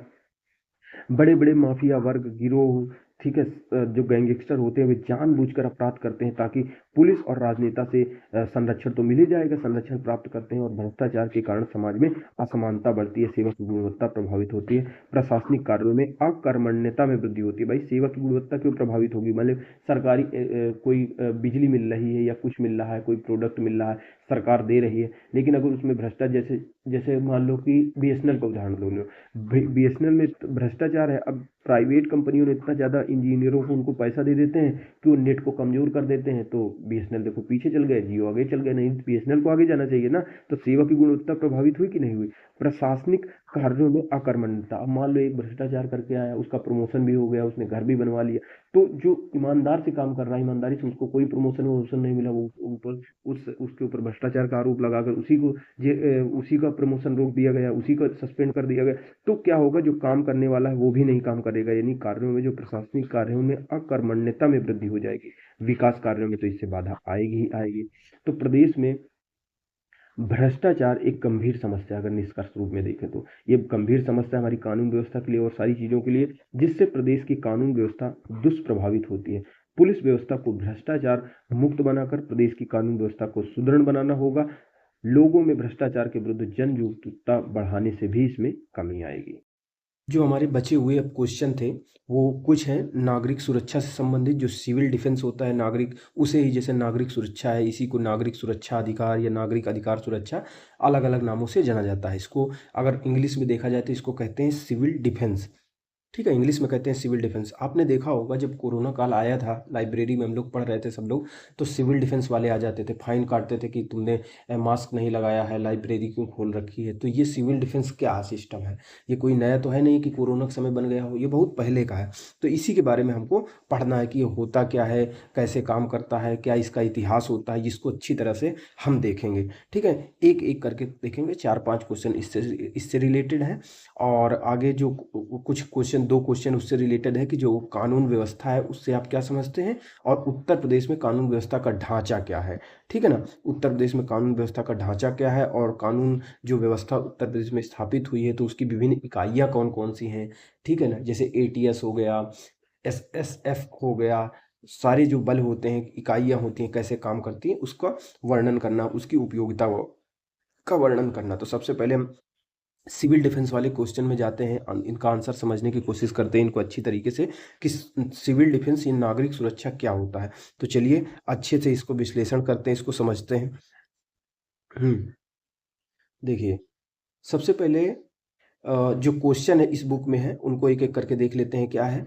जो पहला क्वेश्चन है वो ये कह रहा है, जो है नागरिक सुरक्षा के यानी सिविल डिफेंस के प्रकार, कितने प्रकार का होता है सिविल डिफेंस। ठीक है, इसके प्रकार कितने होते हैं और इसमें किया क्या जाता है, इसके कार्यों की विवेचना कीजिए, यानी कितने तरह का होता है, इसके कार्य क्या क्या होते हैं, और उत्तर प्रदेश में यह कितना प्रभावी है, यानी उत्तर प्रदेश में किस हद तक प्रभावी, इसका उल्लेख करना है। फिर अगला पूछता है कि ये आप क्या समझते हैं सिविल डिफेंस यानी नागरिक सुरक्षा से, प्रदेश में नागरिक सुरक्षा है तो सरकार ने क्या किया है, क्या क्या प्रयास किए गए हैं, उसी को नागरिक सुरक्षा, उसी को नागरिक सुरक्षा अधिकार, उसी को नागरिक अधिकार सुरक्षा, अलग अलग नामों से कह दिया जाता है। उत्तर प्रदेश में नागरिक सुरक्षा हेतु किए जाने वाले मुख्य काम, उत्तर प्रदेश में क्या क्या किया जाता है नागरिक सुरक्षा के लिए, और जब नागरिक सुरक्षा के लिए हम काम कर देते हैं तो उसके लाभ क्या क्या होते हैं, इसके बारे में पढ़ना है। नागरिक अधिकार सुरक्षा एवं आपदा प्रबंधन, भाई आपदा प्रबंधन भी तो कह सकते हैं, तो आपदा प्रबंधन के मध्य क्या संबंध है, यानी आपदा प्रबंधन, जब कोई आपदा आ जाती है तो उसका प्रबंधन करने में भी जो सिविल डिफेंस होता है, नागरिक सुरक्षा होता है, ये मदद करता है। ठीक है, नागरिक सुरक्षा अधिकार के कार्य क्षेत्र क्या होते हैं, किन किन क्षेत्रों में काम करता है, और कोविड काल में क्या क्या प्रयास किए गए, इससे क्या क्या लाभ हुए, इसके बारे में पढ़ेंगे। तो इसी को हम आसानी से समझ सकते हैं कि इसमें क्या क्या दिया हुआ है। देखिए, सबसे पहले दिया हुआ है कि नागरिक सुरक्षा क्या है, चलिए गलती हो गई, सॉरी। हाँ, तो नागरिक सुरक्षा के बारे में पढ़ रहे हैं कि नागरिक सुरक्षा है क्या, इससे आप क्या समझते हैं। ठीक है, नागरिक सुरक्षा से आप क्या समझते हैं, ये कितने प्रकार का होता है, इसमें क्या क्या किया जाता है, इसके लाभ क्या क्या होते हैं। ठीक है, सरकार ने इस दिशा में क्या क्या प्रयास किया है, इसके बारे में पढ़ेंगे। इसके कार्य क्षेत्र क्या होता है, आपदा प्रबंधन से इसका क्या संबंध होता है, और हमारे उत्तर प्रदेश में ये कितना प्रभावी है उसके बारे में पढ़ना है, और ये कैसे प्रारंभ हुआ था, इसका इतिहास क्या था, ये सारी चीज़ें हम पढ़ेंगे एक एक करके अच्छी तरीके से। तो यही समझते हैं। देखिए, इसका इतिहास ये है कि जब जर्मनी और ब्रिटेन के बीच में युद्ध लड़ा जा रहा था, तो जर्मनी द्वारा ब्रिटेन पे बमबारी की जा रही थी और उसके बहुत सारे नागरिक मारे जा रहे थे। तो उसी उनकी संपत्ति नष्ट हो रही थी, जैसे नागरिक है उसका घर नष्ट हो रहा है, उसकी संपत्ति नष्ट हो रही है, बच्चे मारे जा रहे हैं, बूढ़े मारे जा रहे हैं, उनकी जो निजी संपत्तियां हैं, बड़े बड़े उद्योग हैं, वो ध्वस्त हो रहे हैं। तो वहीं से ये कॉन्सेप्ट निकल के आया था, सिविल डिफेंस या नागरिक सुरक्षा या नागरिक सुरक्षा अधिकार या नागरिक अधिकार सुरक्षा। ठीक है ना। इसमें क्या हुआ था, एक कानून बनाया गया था और वहां पे ब्रिटेन में हुआ था एक एक बाकायदे एक पूरी तरीके से एक नियम बना करके एक एजेंसी की तरीके तैयार कर दी गई थी कि किस प्रकार से युद्ध के समय जब बमबारी हो रही हो, ठीक है, कोई देश हमला कर दे या कोई हमारे देश में आपदा आ जाए, कोई बम्बार्डमेंट हो जाए, किसी से युद्ध चालू हो जाए या फिर कोई अन्य आग लग जाए या कोई भी अन्य आपदा आ गए, तो किस प्रकार से हम अपने नागरिकों को बचाएंगे, उनकी जान माल की रक्षा करेंगे, उनकी संपत्ति से उनकी सुरक्षा करेंगे। तो इसी से संबंधित ये लाया गया था। और भारत में कब ये एक्टिव हुआ था, ब्रिटेन में एक्टिव हुआ था तब जब जर्मनी और ब्रिटेन का युद्ध चल रहा था। भारत में कब इसको लाया गया था, इसके कॉन्सेप्ट को, जब हमारा चीन के साथ युद्ध चल रहा था 62 में, लगभग उसी समय इसको लाया गया था। तो इसमें होता क्या है, अगर आसान भाषा में इसको समझें तो नागरिक सुरक्षा या नागरिक सुरक्षा या सिविल डिफेंस वह व्यवस्था है, ये एक प्रकार की ऐसी व्यवस्था होती है जिसके द्वारा आम नागरिकों को किसी आपदा या युद्ध जैसी स्थिति से बचाया जाता है। सरकार द्वारा इसको बचाया जाता है, उन्हें सुरक्षित रखा जाता है। यानी ये आम नागरिकों को कोई युद्ध हो गया, आपदा आ गई, उसकी स्थिति में बचाया जाता है, उनको सुरक्षित रख जाता है। जब किसी देश पर कोई देश, दुश्मन देश हमला कर दे, बमबारी हो रही हो या कोई प्राकृतिक आपदा आ जाए, जैसे भूकंप आ जाए, ज्वालामुखी फट जाए या बाढ़ आ जाए, भूस्खलन हो जाए, बादल फट जाए, जैसे या फिर कोई मानव जनित आपदा हो जाए, किसी कंपनी में कोई जैसे वो हो जाए, जैसे भोपाल गैस त्रासदी हुई थी तो मानव जनित आपदा हो जाए, ऐसी स्थिति में मान लो कोई इमारत गिर गई है, लोग फंसे हुए हैं, भूकंप आ गया है, लोग फंसे हुए हैं, बिल्डिंग के नीचे दब गए हैं, कोई महामारी जैसे कोविड-19 आ गई, बाढ़ आ गया, भूस्खलन आ गया, हिमस्खलन आ गया, आग लग गई, तो ऐसी स्थिति में, ऐसी खतरे की स्थिति में, ये जो चल रहा है, ऐसी खतरे की स्थिति में सामान्य लोगों अर्थात आम नागरिकों की जान, उनकी घर, उनकी संपत्ति आदि को बचाने के लिए जो काम किया जाता है उसे ही हम नागरिक सुरक्षा या सिविल डिफेंस कहते हैं। ठीक है। अब सिविल डिफेंस में क्या होता है, कई चीज़ें होती हैं, लोगों नागरिकों की जान की सुरक्षा की जाती है, उनका जैसे आपदा आ गई तो पहले क्या किया जाता है, जब आपदा नहीं आई होती है तो नागरिकों को ट्रेनिंग दी जाती है, सुरक्षा दी जाती है, उनको ट्रेनिंग दिया जाता है, समय समय पर ट्रेनिंग दिया जाता है।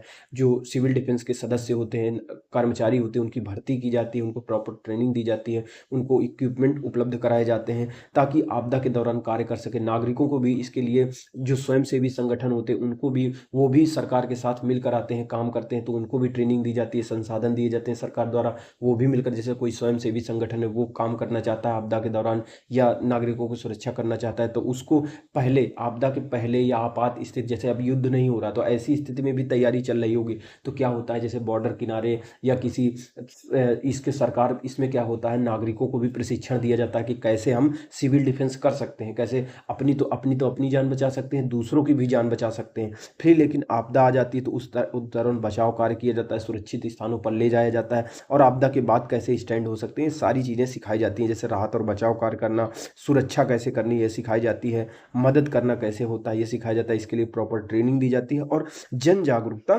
फैलाई जाती है। तो इस संबंध में जो जो क्वेश्चन है उसको एक एक करके हम समझेंगे, देखेंगे। तो सबसे पहला जो हमारा क्वेश्चन है, वो क्वेश्चन है नागरिक सुरक्षा के प्रकार।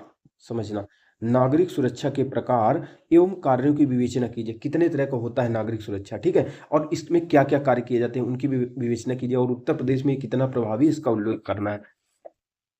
तो चलिए देखते हैं किताब में क्या दिया हुआ है। तो बुक में दिया हुआ है, नागरिक सुरक्षा उपायों को आपातकालीन स्थितियों से, जो नागरिक सुरक्षा उपायों को आपातकालीन स्थितियों से निपटने, जनता की रक्षा करने, महत्वपूर्ण सेवाओं सुविधाओं को बहाल करने के लिए डिजाइन किया गया है। जो जो सिविल डिफेंस से संबंधित जितने भी उपाय होते हैं उनको इस प्रकार से डिजाइन किया गया है कि आपातकालीन स्थिति से निपटा जा सके।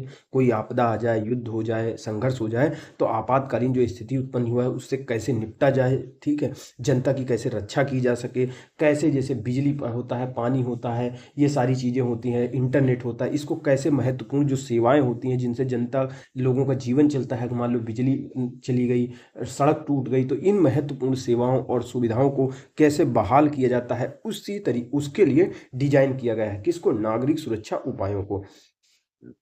जो आपदा से नष्ट हो गए या क्षतिग्रस्त हो रहे हैं। अब इसका उद्देश्य क्या होता है? सिविल डिफेंस या नागरिक सुरक्षा का उद्देश्य क्या होता है? सिविल डिफेंस या नागरिक सुरक्षा का उद्देश्य क्या होता है? इसका उद्देश्य होता है युद्ध हो जाए या बाह्य आक्रमण हो, युद्ध या बाह्य आक्रमण के समय कैसे नागरिकों की सुरक्षा करनी है, ये इसका मुख्य उद्देश्य होता है। ठीक है। आपात की स्थितियों में, जैसे आपातकालीन कोई स्थिति उत्पन्न हो गई, युद्ध आ गया, आपातकालीन स्थिति आ गई, कोई आपदा हो गई, तो कैसे नागरिकों की सुरक्षा करनी है। विद्रोह या अशांति जब उत्पन्न हो जाए, देश के अंदर ही विद्रोह उत्पन्न हो जाए, सशस्त्र विद्रोह हो जाए, अशांति उत्पन्न हो जाए, कोई दंगा हो जाए, तो किस प्रकार से नागरिकों की सुरक्षा करनी है।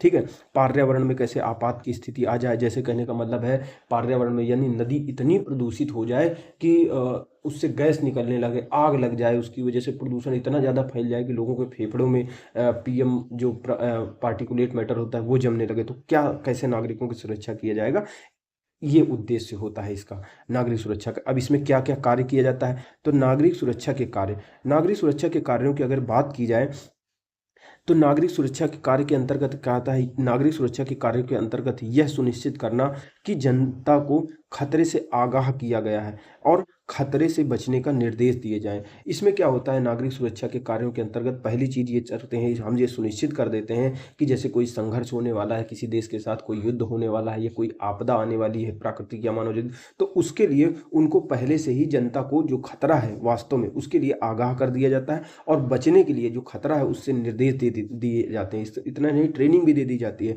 आम जनता को सूचना दे दी जाती है, सलाह दे दी जाती है, ताकि या तो वे क्षेत्र को खाली कर दें या सुरक्षित स्थान पर शरण दे ले जाके। तो ये होता है सिविल डिफेंस का मतलब, कि कोई खतरा है तो पहले आगाह कर दिया जाता है, बचने के निर्देश दे दिए जाते हैं। मान लो किसी क्षेत्र में कोई बॉर्डर के समीप है, युद्ध होने वाला है, तो नागरिकों को पहले कर दिया जाएगा कि इस क्षेत्र पे खाली कर दो, तो सुरक्षित स्थान पर चले जाओ, या सरकार खुद उनको सुरक्षित स्थान पर पहुंचा देगी। इसमें सिविल डिफेंस में क्या होता है? इसके कार्यों में आपातकालीन परिस्थितियों से बचे हुए लोगों हेतु तत्काल राहत की व्यवस्था की जाती है। मान लो कहीं बम गिर गया, कहीं कुछ हो गया, कहीं कितने लोग दब गए, कितने मर गए, तो जितने बचे हुए लोग होते हैं तो उनको लिए तत्काल राहत एवं बचाव कार्य किया जाता है, उनको बचाया जाता है, उनके लिए राहत के कार्य किए जाते हैं, उनके लिए खाना, दवाई, टार्च, पानी, ये सारी व्यवस्था उपलब्ध कराई जाती है। आपातकालीन सेवाओं का समर्थन करना, राहत करना, बचाव कार्य करना, चिकित्सीय देखभाल करना, सार्वजनिक मार्गों की मरम्मत करना, भोजन की उपलब्धता, वस्त्र की उपलब्धता, ये व्यवस्था करना, यानी सिविल डिफेंस के कार्यों के अंतर्गत क्या आता है? जो आपातकालीन सेवाएं होती हैं, जैसे बिजली की व्यवस्था कर देना, क्योंकि बिजली नहीं रहेगी तो लोगों का काम नहीं चलेगा, इंटरनेट की व्यवस्था कर देना, रेडियो के जरिए उनको सूचनाएं पहुंचाना। ठीक है। बचाव कार्य करना, उनको दारू नहीं, दवा उपलब्ध कराना, चिकित्सीय देखभाल उपलब्ध कराना, डॉक्टर वगैरह देना, सार्वजनिक जो मार्ग हो गए हैं, टूट गए हैं, तो उनकी मरम्मत करवाना, उनको भोजन देना, वस्त्र की व्यवस्था कराना, ये सारी चीज़ें सिविल डिफेंस के अंतर्गत आती हैं। इसमें क्या होता है? सिविल डिफेंस के अंतर्गत जो मलबे में फंसे लोग हैं उनको बाहर निकालना, कई मर गए हैं या बचे हुए हैं, जिंदा हैं, तो उनको मलबे में जो फंसे लोग हैं उनको बाहर निकालना, मूलभूत सेवाएं जैसे संचार, परिवहन, विद्युत आदि को बहाल करना, स्थानांतरण केंद्रों का प्रबंधन करना, जहाँ पे लोगों को स्थानांतरित किया गया है कि इस जगह में नहीं, इस जगह में, वहाँ पे पूरा मैनेजमेंट रखना, कोई दिक्कत ना हो जाए। उत्तर प्रदेश में अगर बात करें तो उत्तर प्रदेश में नागरिक सुरक्षा का क्या प्रभाव पड़ा है, नागरिक सुरक्षा जो सिविल डिफेंस होता है इसका क्या प्रभाव रहा है। ठीक है ना, इसमें क्या क्या उत्तर प्रदेश में किया गया है, तो उसको समझने की कोशिश करते हैं। वर्तमान में उत्तर प्रदेश के 15 जिलों में नागरिक सुरक्षा इकाइयां हैं, यानी नागरिक सुरक्षा यानी सिविल डिफेंस की जो यूनिट होती हैं, तो 15 जिले ऐसे हैं जहां सिविल डिफेंस की यूनिट कार्य कर रही हैं। वर्तमान में उत्तर प्रदेश के 15 जिलों में नागरिक सुरक्षा अर्थात सिविल डिफेंस इकाइयां कार्यरत हैं। हाल ही में एक घोषणा के अनुसार उत्तर प्रदेश के 9 और जिलों में नागरिक सुरक्षा इकाइयां स्थापित की जाएंगी। नागरिक सुरक्षा जो इकाइयां हैं वो स्थापित की जाएंगी। अभी 15 में है, आगे और 9 ऐसे जिले होंगे जो नागरिक सुरक्षा इकाइयां स्थापित की जाएंगी। इसके अलावा जो लखनऊ है, लखनऊ के जो केंद्रीय नागरिक सुरक्षा प्रशिक्षण संस्थान है उसको सेंटर ऑफ एक्सीलेंस के रूप में विकसित किया जाएगा। यानी जो लखनऊ में एक केंद्रीय नागरिक सुरक्षा प्रशिक्षण संस्थान है जहाँ नागरिक सुरक्षा सिविल डिफेंस से संबंधित लोगों को प्रशिक्षण दिया जाता है, चाहे कर्मी हो उनको, उसको सेंटर ऑफ एक्सीलेंस के रूप में विकसित किया जाएगा कि उत्कृष्टता केंद्र के रूप में। नागरिकता संशोधन अधिनियम के खिलाफ प्रदर्शन में इसमें कहा जा रहा है कि जो नागरिकता एनआरसी सीए के दौरान जो प्रोटेस्ट हुआ था, उसके जब प्रदर्शन हो रहे थे, तो प्रदर्शनों में नागरिक सुरक्षा दलों ने, जो नागरिक सुरक्षा की यूनिट थी, जो सिविल डिफेंस के लोग थे, उन्होंने क्या किया था, अब इतनी बड़ी भीड़ है, मान लो कोई अफवाह फैल गई, अफरा तफरी मिल गई, तो हजारों लोग मर जाएंगे खाली एक भगदड़ में। तो उस समय जब विरोध प्रदर्शन हो रहा था, बहुत ज़्यादा प्रदर्शन हो रहा था, तो उस समय नागरिक सुरक्षा दलों ने, जो सिविल डिफेंस की यूनिट थे, जो ग्रुप थे, उन्होंने क्या किया था, अफवाहें फैलने से रोका था। रोकने और शांति बनाए रखने में जिला प्रशासन के साथ मिलकर अहम भूमिका निभाई थी। अफवाहें फैलने से रोकने में बहुत महत्वपूर्ण भूमिका निभाई थी, जिसकी वजह से शांति बनी रही थी, कोई बड़ी अनहोनी नहीं हुई थी। वर्ष 2019 के लोकसभा चुनाव में भी इन स्वयंसेवकों ने मतदाता जागरूकता अभियान में प्रभावी भूमिका निभाई थी। तो ये जो इसके लिए कुछ जो सिविल डिफेंस के लिए कुछ स्वयंसेवी भी होते हैं, मान लो कोई एनजीओ है, वो भी सोचता है कि हम अपने नागरिकों के, अपने देश के नागरिकों को मदद करें, तो उन्होंने, जो सिविल डिफेंस के स्वयंसेवी होते हैं, उन्होंने मतदाता जागरूकता अभियान में महत्वपूर्ण भूमिका निभाई थी। अफवाहें न फैलें, जब सीएए और एनआरसी के खिलाफ विरोध प्रदर्शन हो रहा था, तो उस दौरान अफवाहें न फैलें, शांति बनी रहे, ठीक है, उसमें महत्वपूर्ण भूमिका निभाई थी। किसी भी आगे अगर बात करें, किसी भी सार्वजनिक पहल में स्वयं सेवकों की भागीदारी महत्वपूर्ण भूमिका निभाती है। मान लो कोई काम हो रहा है, लेकिन अगर उसमें स्वयं सेवक शामिल हो गए, स्वेच्छा से अपना देश की सेवा में लगे हुए हैं, देख रहे हैं कि काम सही तरीके से हो रहा है, नहीं, सड़क बन रही है, पहुंच गए जाके कि कितना डामर डाला गया है, कितना कंक्रीट भरा गया, कितना सरिया बना गया। तो इस तरह के जो स्वयं सेवक होते हैं, ये महत्वपूर्ण भूमिका, क्योंकि सरकार तो हर समय वहां नहीं जा सकती है, वे न केवल प्रशासन के कार्यों की एक विस्तृत श्रृंखला में मदद करते हैं, बल्कि लोगों की धारणा को भी बदलने का काम करते हैं। जो सिविल डिफेंस से संबंधित हमारा अगला क्वेश्चन है, वो 8वां नंबर है। इसमें कहा गया है नागरिक सुरक्षा या नागरिक अधिकार सुरक्षा, यानी वही चीज़ है, सिविल डिफेंस को ये अलग अलग तरीके से कहा जा रहा है, नागरिक अधिकार सुरक्षा या नागरिक सुरक्षा या नागरिक सुरक्षा अधिकार। इससे आप क्या समझते हैं? प्रदेश में नागरिक अधिकार सुरक्षा हेतु किए गए प्रयासों का वर्णन कीजिए कि हमारी सरकार क्या क्या कर रही है। तो नागरिक अधिकार सुरक्षा या नागरिक सुरक्षा अधिकार या नागरिक सुरक्षा सिविल डिफेंस से क्या मतलब होता है? तो नागरिक अधिकार सुरक्षा का उद्भव प्रथम विश्व युद्ध के दौरान, जब पहला विश्व युद्ध चल रहा था, उस समय जर्मनी द्वारा ब्रिटेन पर की जा रही बमबारी से नागरिकों को हो रहे नुकसान को दृष्टिगत रखते हुए किया गया था। नागरिक अधिकार सुरक्षा का उद्भव उसी समय हुआ था जिस समय प्रथम विश्व युद्ध चल रहा था और जर्मनी बमबारी कर रहा था ब्रिटेन में, और वो अपने नागरिकों को सुरक्षा प्रदान करने के लिए, उनका जो नुकसान हो रहा था वो कम करने के लिए नागरिक अधिकार सुरक्षा का उद्भव हुआ था। भारत में नागरिक सुरक्षा विभाग की जो स्थापना हुई थी 1962 में, चीन के साथ जब हमारा युद्ध हो रहा था उस समय की गई थी। नागरिक अधिकार सुरक्षा नागरिक अधिकार सुरक्षा के अंतर्गत, ये जो नागरिक अधिकार सुरक्षा यानी सिविल डिफेंस के अंतर्गत वे सभी उपाय निहित होते हैं जो नागरिकों के जीवन को संरक्षण प्रदान करते हैं, उनको बचाते हैं, उन्हें आपदा से पहले और आपदा के पश्चात सहायता प्रदान की जाती है। यानी नागरिक अधिकार सुरक्षा के अंतर्गत वो सारे के सारे उपाय आते हैं जो किसी आपदा, युद्ध, संघर्ष की स्थिति में, संघर्ष की स्थिति से पहले, आप उस स्थिति के दौरान और बाद में उनको प्रदान की जाती है, सहायता प्रदान की जाती है। राष्ट्रीयता की भावना एवं निष्काम कर्म से प्रेरित होकर नागरिक सुरक्षा संगठन एक स्वयंसेवी संगठन। अब यहाँ बात करें तो एक नागरिक सुरक्षा संगठन की बात हो रही कि जो सिविल डिफेंस होता है उसके लिए एक नागरिक सुरक्षा संगठन भी काम कर रहा है, ठीक है, नागरिक सुरक्षा संगठन काम कर रहा है। ये क्या है? स्वयंसेवी है, यानी स्वयं से इसका लाभ से कोई मतलब नहीं होता है, लेकिन देश के नागरिकों को बचाना इसका मुख्य उद्देश्य होता है। यानी राष्ट्रीयता की भावना से प्रेरित होकर और निष्काम कर्म से प्रेरित होकर नागरिक सुरक्षा संगठन एक स्वयंसेवी संगठन है। वर्ष 1968 में भारत सरकार द्वारा नागरिक सुरक्षा अधिनियम 1968 पारित करके संगठन को कोर स्वरूप प्रदान किया गया था। यानी हमारे यहाँ पे एक संगठन भी है, ठीक है, नागरिकों की सुरक्षा प्रदान करने के लिए, नागरिक सुरक्षा संगठन जो एक स्वयंसेवी संगठन है, ठीक है ना। इसको क्या किया गया था 1968 में, नागरिक सुरक्षा जो अधिनियम था उसके तहत इसको संगठन को महत्वपूर्ण स्वरूप प्रदान किया गया था। नागरिक सुरक्षा विभाग का पर्यवेक्षण एवं निर्देशन भारत सरकार एवं प्रदेश सरकार की नीतियों और संकल्पों पर आधारित होता है। यानी नागरिक सुरक्षा जो संगठन है, जो स्वयंसेवी संगठन है, ठीक है ना, विभाग है, इसका जो पर्यवेक्षण होता है, यानी सुपरवाइजन करने का काम, इसको देखने का काम, इसको डायरेक्ट करने का काम, ये क्या करती है? भारत सरकार और उत्तर प्रदेश सरकार, ये दोनों मिलकर करते हैं अपने नीतियों और संकल्पों के माध्यम से।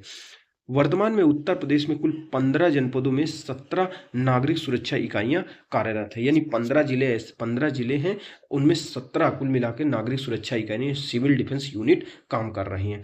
मुजफ्फरनगर एवं बागपत जो है नागरिक सुरक्षा इकाई घोषित की जा चुकी हैं। इसके अतिरिक्त एक राज्य स्तरीय केंद्रीय नागरिक सुरक्षा प्रशिक्षण संस्थान भी इकाई के रूप में कार्यरत है, जो लखनऊ में राज्य स्तरीय जो केंद्रीय नागरिक सुरक्षा प्रशिक्षण संस्थान है।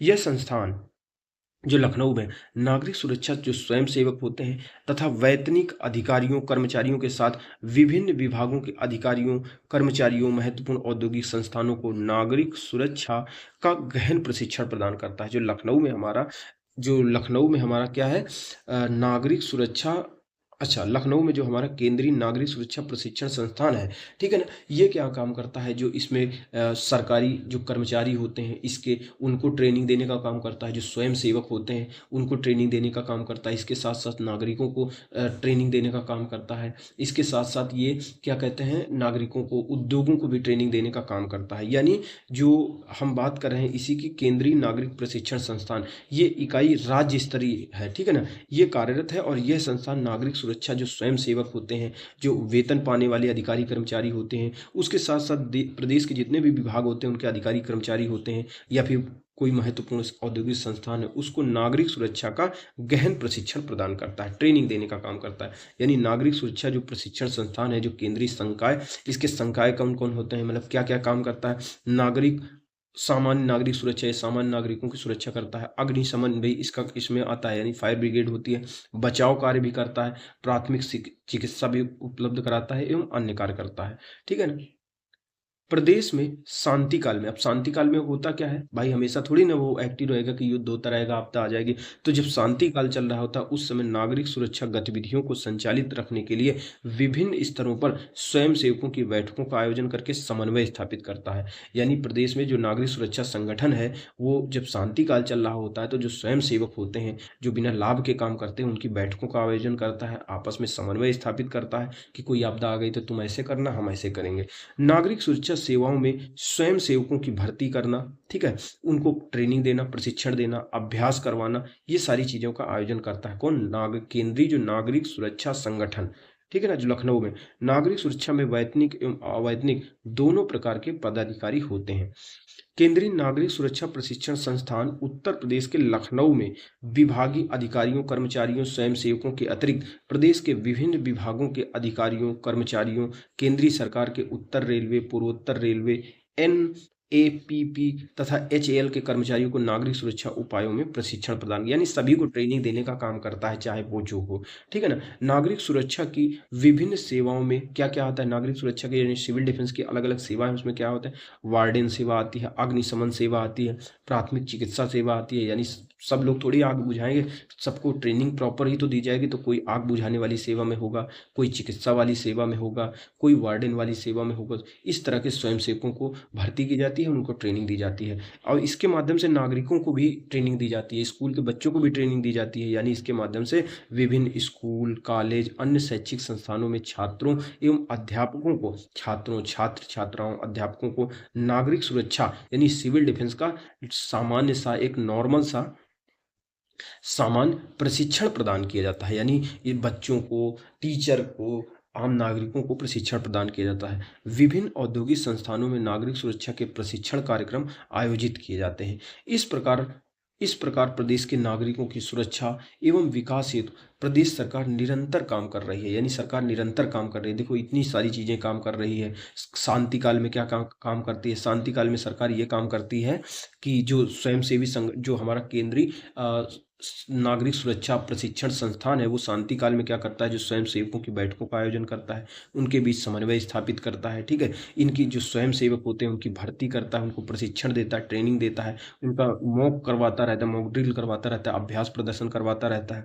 जो वैतनिक अवैतनिक होते हैं दोनों प्रकार के पदाधिकारी इसमें, यानी नागरिक सुरक्षा जो संगठन है उसमें वैतनिक यानी वेतन पाने वाले और वेतन नहीं पाने वाले दोनों प्रकार के पदाधिकारी होते हैं। केंद्रीय नागरिक सुरक्षा प्रशिक्षण संस्थान जो लखनऊ में कार्यरत है है, सभी को नागरिक सुरक्षा उपायों के बारे में ट्रेनिंग देता है। वो सरकारी कर्मचारियों को भी देगा, प्राइवेट को भी देगा, सभी को देगा।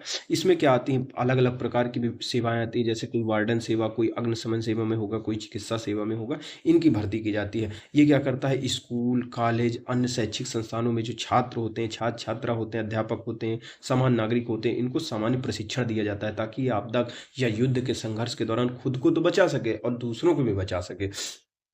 विभिन्न औद्योगिक संस्थानों में भी प्रशिक्षण कार्यक्रम आयोजित किया जाता है। इस प्रकार अगर देखा जाए तो इस प्रकार प्रदेश के नागरिकों की सुरक्षा विकास हेतु प्रदेश सरकार निरंतर काम कर रही है ताकि लोगों की रक्षा हो सके, उनकी संपत्ति को नुकसान ना हो, लोगों का मनोबल ऊंचा रहे। और इस प्रकार अगर देखा जाए तो कोरोना काल में प्रदेश सरकार ने सिविल डिफेंस अर्थात नागरिक सुरक्षा या नागरिक अधिकार सुरक्षा हेतु सराहनीय काम किया है। जो अगला हमारा क्वेश्चन है 9 नंबर, वो भी नागरिक अधिकार सुरक्षा से संबंधित है। प्रश्न कहता है उत्तर प्रदेश में नागरिक अधिकार सुरक्षा हेतु किए जाने वाले मुख्य कार्य क्या है और उसके लाभों का वर्णन कीजिए। यानी जब हम नागरिक अधिकार सुरक्षा की बात करते हैं तो उसमें क्या क्या कार्य करते हैं और उससे क्या क्या लाभ होते हैं, इसके बारे में बताना है। तो इसमें आंसर देने में सबसे पहले नागरिक जो अधिकार सुरक्षा होती है इसका वर्णन कर देंगे, फिर इस दौरान क्या क्या कार्य किए जाते हैं ये बता देंगे, उसके लाभ बता देंगे, फिर निष्कर्ष लिख देंगे। तो यही है इस प्रश्न की संरचना। तो नागरिक सुरक्षा का उद्देश्य क्या होता है, शत्रुतापूर्ण किए गए आक्रमण की स्थिति में, मान लो कोई देश हमारे ऊपर शत्रुतापूर्ण आक्रमण कर दे, वैसी स्थिति में अपने देश के नागरिकों के जीवन की रक्षा करना, उनकी जो संपत्ति के नुकसान को कम से कम, संपत्ति के नुकसान को कम से कम करना, आपदा से सुरक्षा प्रदान करना, ठीक है, उनको बचाव कार्य करना, स्वास्थ्य सेवा उपलब्ध कराना तथा उनको प्रशिक्षण प्रदान करना, ये सारी चीज़ें शामिल होती हैं। अब ये समझते हैं कि क्या क्या कार्य किए जाते हैं। नागरिक सुरक्षा विभाग के मूल कार्य क्या होते हैं। जो नागरिक सुरक्षा विभाग होता है, जो स्वयंसेवी संगठन होते हैं, ये क्या क्या काम करते हैं। काम यही करते हैं, नागरिक सुरक्षा विभाग के मूल काम क्या होते हैं कि ये युद्ध प्रभावित क्षेत्रों में राहत एवं बचाव कार्य करते हैं। युद्ध प्रभावित क्षेत्रों में राहत और बचाव कार्य करते हैं। जहाँ पे युद्ध हो रखा है वहाँ पे लोगों को, कोई बिल्डिंग गिर गई है, कोई हमला हो गया है, तो उसमें लोगों को बचा के लेके आएंगे, उनको दवाई और सारे खाना वाना, वस्त्र, ये सारी चीज़ें देंगे। जनधन की क्षति को ये कम करते हैं। ऐसा करके वे जनता के जो जितना नुकसान हो रहा होता है उसको कम कर देते हैं। युद्ध एवं आपातकाल में जनता के मनोबल को बनाए रखते हैं, यानी अंदर से मोटिवेशन रखते हैं। वो सोचते हैं मर जाएंगे तो और बेचारे परेशान होते हैं, तो मोटिवेशन भी बनाए रखते हैं। तो ये क्या होते हैं, महत्वपूर्ण प्रतिष्ठानों की उत्पादकता को बनाए रखते हैं। मान लो अगर बम गिर जाए, कोई खाना बनाने वाली कंपनी में गिर जाए, तेल बनाने वाली कंपनी में गिर जाए, किसी ऐसी जगह में गिर जाए जो उत्पादन करता है, तो उत्पादकता को बनाए रखना भी बहुत जरूरी है ना। नमक बनाने वाली कंपनी में गिर जाए किसी चीज़ में, तो उत्पादकता, जो महत्वपूर्ण प्रतिष्ठानों को उत्पादकता भी बनाए रखता है। युद्ध एवं आपदा के दौरान राहत एवं बचाव कार्य करता है। यानी जो नागरिक सुरक्षा विभाग क्या करता है, जो स्वयंसेवी संगठन होते हैं, नागरिक सुरक्षा विभाग होता है, जो संस्थान होते हैं, ये युद्ध हो जाए, आपदा आ जाए तो उसके दौरान राहत एवं बचाव कार्य करते हैं। अग्निशमन यानी आग का शमन करना, अग्निशमन यानी फायर ब्रिगेड, प्राथमिक चिकित्सा व्यवस्था कराते हैं, यानी दवाई वगैरह उपलब्ध कराते हैं, जो हल्की फुल्की होती है, जो फंसे लोग होते हैं उनको सुरक्षित स्थानों पर पहुंचाते हैं। ठीक है, आपदा प्रबंधन का कार्य करते हैं, अग्निशमन सेवा वही। और ये क्या काम करते हैं, इसके साथ साथ विभिन्न प्रकार स्कूल कॉलेजों में जाते हैं, वहाँ जो एनसीसी के छात्र होते हैं, एनएसएस के छात्र होते हैं, महत्वपूर्ण प्रतिष्ठान होते हैं, रेलवे हो गए, सशस्त्र बल इत्यादि को ये प्रशिक्षण देते हैं, जागरूकता प्रदान करते हैं कि क्या होता है सिविल डिफेंस, कैसे उससे नागरिकों की सुरक्षा की जाती है। ठीक है, जिला प्रशासन द्वारा आयोजित विभिन्न जनहित कार्य, जैसे जिला प्रशासन द्वारा, अगर जिला प्रशासन द्वारा स्वच्छता अभियान का चलाया जा रहा है, पल्स पोलियो अभियान चलाया जा रहा है, प्रदूषण मुक्ति अभियान चलाया जा रहा है, रक्तदान शिविर चलाया जा रहा है, वातावरण सुरक्षा का प्रचार किया जा रहा है, आगजनी में अगर जिला प्रशासन द्वारा सहायता दी जाती है, गंभीर और आकस्मिक आपदा में अपनी सहभागिता प्रदान करते हैं। यानी अगर जिला प्रशासन द्वारा कोई सकारात्मक कार्य किया जा रहा है, रचनात्मक कार्य किया जा रहा है, उसमें सहयोगी करते हैं। कोई गंभीर आकस्मिक आपदा आ गई, उसमें भी ये सहयोगी होकर, जैसे आपदा प्रबंधन की टीम काम कर रही है, जो नेशनल डिजास्टर मैनेजमेंट की टीम होती है वो अलग होती है, वो काम कर रहे हैं, तो उसका भी ये लोग सहायता करते हैं जाके, स्वयंसेवी बनकर या फिर अलग तरीके से। हाँ, तो गंभीर एवं आकस्मिक आपदा में अपनी सहभागिता प्रदान करते हैं, यानी जो डिजास्टर मैनेजमेंट टीम होती है उसके साथ मिलकर काम करते हैं, उसकी सहायता करते हैं। नागरिक अधिकार सुरक्षा का मूल उद्देश्य अधिक उद्देश्य क्या होता है, जो सिविल डिफेंस होता है इसका मूल उद्देश्य क्या होता है, जो हम पढ़ रखे हैं, लोगों के प्राणों की रक्षा करना, संकट में परिस्थिति से उनको बाहर निकालना, उन्हें विविध प्रकार की सहायता प्रदान करना, इन सारी गतिविधियों को शामिल किया जाता है, जिससे नागरिक प्रदेश के विकास में सहयोग प्रदान कर सके, उनकी जान की सुरक्षा की जा सके। अब इसके लाभ क्या होते हैं, जो सिविल डिफेंस हम कर रहे हैं, इतने इतने सारे नागरिक सुरक्षा विभाग है, इतना सारी चीजें कर रहा है, उसके लाभ क्या होते हैं? तो लाभ यही है कि हम जो जीवन की हानि हो रही है उसकी सुरक्षा प्रदान की जा सकती है, जीवन को सुरक्षा प्रदान की जा सकती है, जन धन को बचाया जा सकता है, लोगों को स्वास्थ्य सेवा इसके माध्यम से प्रदान की जाती है जिससे रोग निदान हो पाते हैं। ठीक है, जनता में के बीच जो सिविल डिफेंस क्या है इस संबंध में जागरूकता फैलाई जाती है, प्रशिक्षण कार्यक्रम आयोजन किया जाता है, जैसे स्कूल में चले जाएंगे, किसी उद्योग में चले जाएंगे, वहाँ पे बताएंगे कि कैसे आपदा, अगर औद्योगिक आपदा हो जाती है, कोई मशीन कैसे बिगड़ जाती है तो कैसे काम करते हैं। ठीक है, अलग अलग जाके में प्रशिक्षण प्रदान करेंगे। औद्योगिक संस्थान जो होते हैं, इंडस्ट्रियल एरिया, वहाँ पे नागरिक सुरक्षा क्या होती है इसको बढ़ावा देते हैं। राष्ट्रीय एकता और सौहार्द का वातावरण तैयार होता है इससे। कैसे? मान लो आपदा पड़ गई, अब आपदा जब आती है ना तो ये नहीं देखते हैं कि हिंदू है कि मुसलमान है कि ये जाति है कि वो धर्म है, सब मिलकर एक दूसरे की सहायता करते हैं। तो इस प्रकार से देश में राष्ट्रीय लेवल का एक एकता आती है, सौहार्द का वातावरण बनता है। जैसे गांव में आग लगेगी तो कोई ये नहीं देखेगा कि नहीं हमारा है कि नहीं, सब बुझाएंगे आके। तो उसी से राष्ट्रीय एकता एवं सौहार्द का वातावरण तैयार होता है। इससे क्या होता है, जो निर्धन लोग होते हैं, जो जरूरतमंद होते हैं, उनकी सहायता हो पाती है। अब फिर अगर बात करें तो शांति काल में क्या होता है, ये तो हो गया कार्यकर्ता, इसके लाभ ये होते हैं। ठीक है, अब शांति काल में क्या होता है, नागरिक सुरक्षा गतिविधियों को संचालित रखने के लिए विभिन्न स्तरों पर स्वयं सेवकों की बैठकों का आयोजन करके समन्वय स्थापित करते हैं। जैसे अब आपदा नहीं है, कुछ हो ही नहीं रहा है, तो शांति काल में क्या करेंगे, जो सिविल डिफेंस होता है इसके अंतर्गत क्या किया जाता है, जो स्वयं सेवी होते हैं, जो अपने देश की रक्षा करना चाहते हैं, अपने नागरिकों की रक्षा करना चाहते हैं, तो ऐसे स्वयं सेवक होते हैं, उनकी बैठकों का आयोजन करते हैं कि भाई चलो बैठक हो जाए, एक दूसरे का अनुभव साझा कर लिया जाए, समन्वय स्थापित कर लिया जाए। ठीक है, नागरिक सुरक्षा सेवाओं में स्वयं सेवकों की भर्ती की जाती है, यानी खाली समय में जो शांति काल होता है तो स्वयं सेवकों की भर्ती की जाती है, उनको ट्रेनिंग दी जाती है और मॉक ड्रिल वगैरह आयोजन कराया जाता है, जैसे अभ्यास प्रदर्शन, इसका आयोजन किया जाता है। कोविड-19 के दौरान अगर बात करें तो प्रदेश में नागरिकों की सुरक्षा और सहायता हेतु अनेक कार्य किया गया था, जिसका परिणाम ही था कि इस जो कोविड-19 का जो प्रसार है और इसके घातक परिणाम प्रदेश में कम से कम रहा, ज़्यादा फैला नहीं। यही सिविल डिफेंस की वजह से ही आप देखे होंगे, जब लाइब्रेरी में पढ़ रहे थे हम तो फंसे थे, तो आते थे सिविल डिफेंस वाले, आ जाते थे, कहीं कोई इकट्ठा होता था तो उनसे फाइन काट देते थे। तो यही कारण है कि उनका इतना दबाव बनाया गया, डर दिखाया गया, फाइन काटा गया। जैसे कोई मास्क, मुखर्जी नगर में थे, मास्क नहीं लगाए होते तो 500-500 का फाइन कटता था, तो इससे प्रसार कम हुआ, मतलब फैल नहीं पाया जितना घातक हो सकता था। निसंदेह नागरिक अधिकार सुरक्षा या सिविल डिफेंस प्रदेश सरकार की एक महत्वपूर्ण जिम्मेदारी, ये प्रदेश सरकार की जिम्मेदारी, जैसे ब्रिटेन में हमने देखा था कि वहाँ की सरकार की जिम्मेदारी थी इसके अंतर्गत कि वो नागरिकों के अधिकारों की सुरक्षा करे, उसकी जान की सुरक्षा करे, उसकी संपत्ति की सुरक्षा करे। तो उसी प्रकार से हमारे यहाँ पे निसंदेह नागरिक अधिकार सुरक्षा या सिविल डिफेंस जो हमारी प्रदेश सरकार है उसकी एक महत्वपूर्ण जिम्मेदारी है। राज्य के संपूर्ण विकास हेतु इस क्षेत्र में और अधिक कार्य किया जाना चाहिए। नागरिक सुरक्षा या सिविल डिफेंस जैसे कार्य में सक्षम, सक्रिय, जागरूक और प्रशिक्षित मशीनरी की बहुत ज़्यादा ज़रूरत होती है ताकि निस्वार्थ भाव से जनहित के कार्य किए जा सकें। अगला अगला जो हमारा क्वेश्चन है वो 10वां नंबर है, वो ये कह रहा है कि नागरिक अधिकार सुरक्षा यानी सिविल डिफेंस एवं आपदा प्रबंधन के मध्य संबंध बताइए। संबंध का वर्णन कीजिए कि जो डिजास्टर मैनेजमेंट होता है और नागरिक अधिकार सुरक्षा होता है, इसके बीच में क्या संबंध है। तो अगर आसान भाषा में हम इसको समझने की कोशिश करें, जो सिविल डिफेंस होता है और एक तरफ होता है आपदा प्रबंधन, तो सिविल डिफेंस में मेन चीज जो फोकस होता है वो सिविलियन यानी नागरिकों की सुरक्षा करना इसका मूल उद्देश्य होता है, क्योंकि ये इसमें क्या होता है, फोकस में क्या होते हैं, नागरिकों को बचाना, उनको सुरक्षित, मतलब उनको सुरक्षित कराना। और एक तरफ होता है आपदा प्रबंधन, तो आपदा प्रबंधन एक बड़ी चीज है, आपदा प्रबंधन का ही एक छोटा सा भाग कह सकते हैं सिविल डिफेंस है, लेकिन ये दोनों अलग अलग काम करते हैं।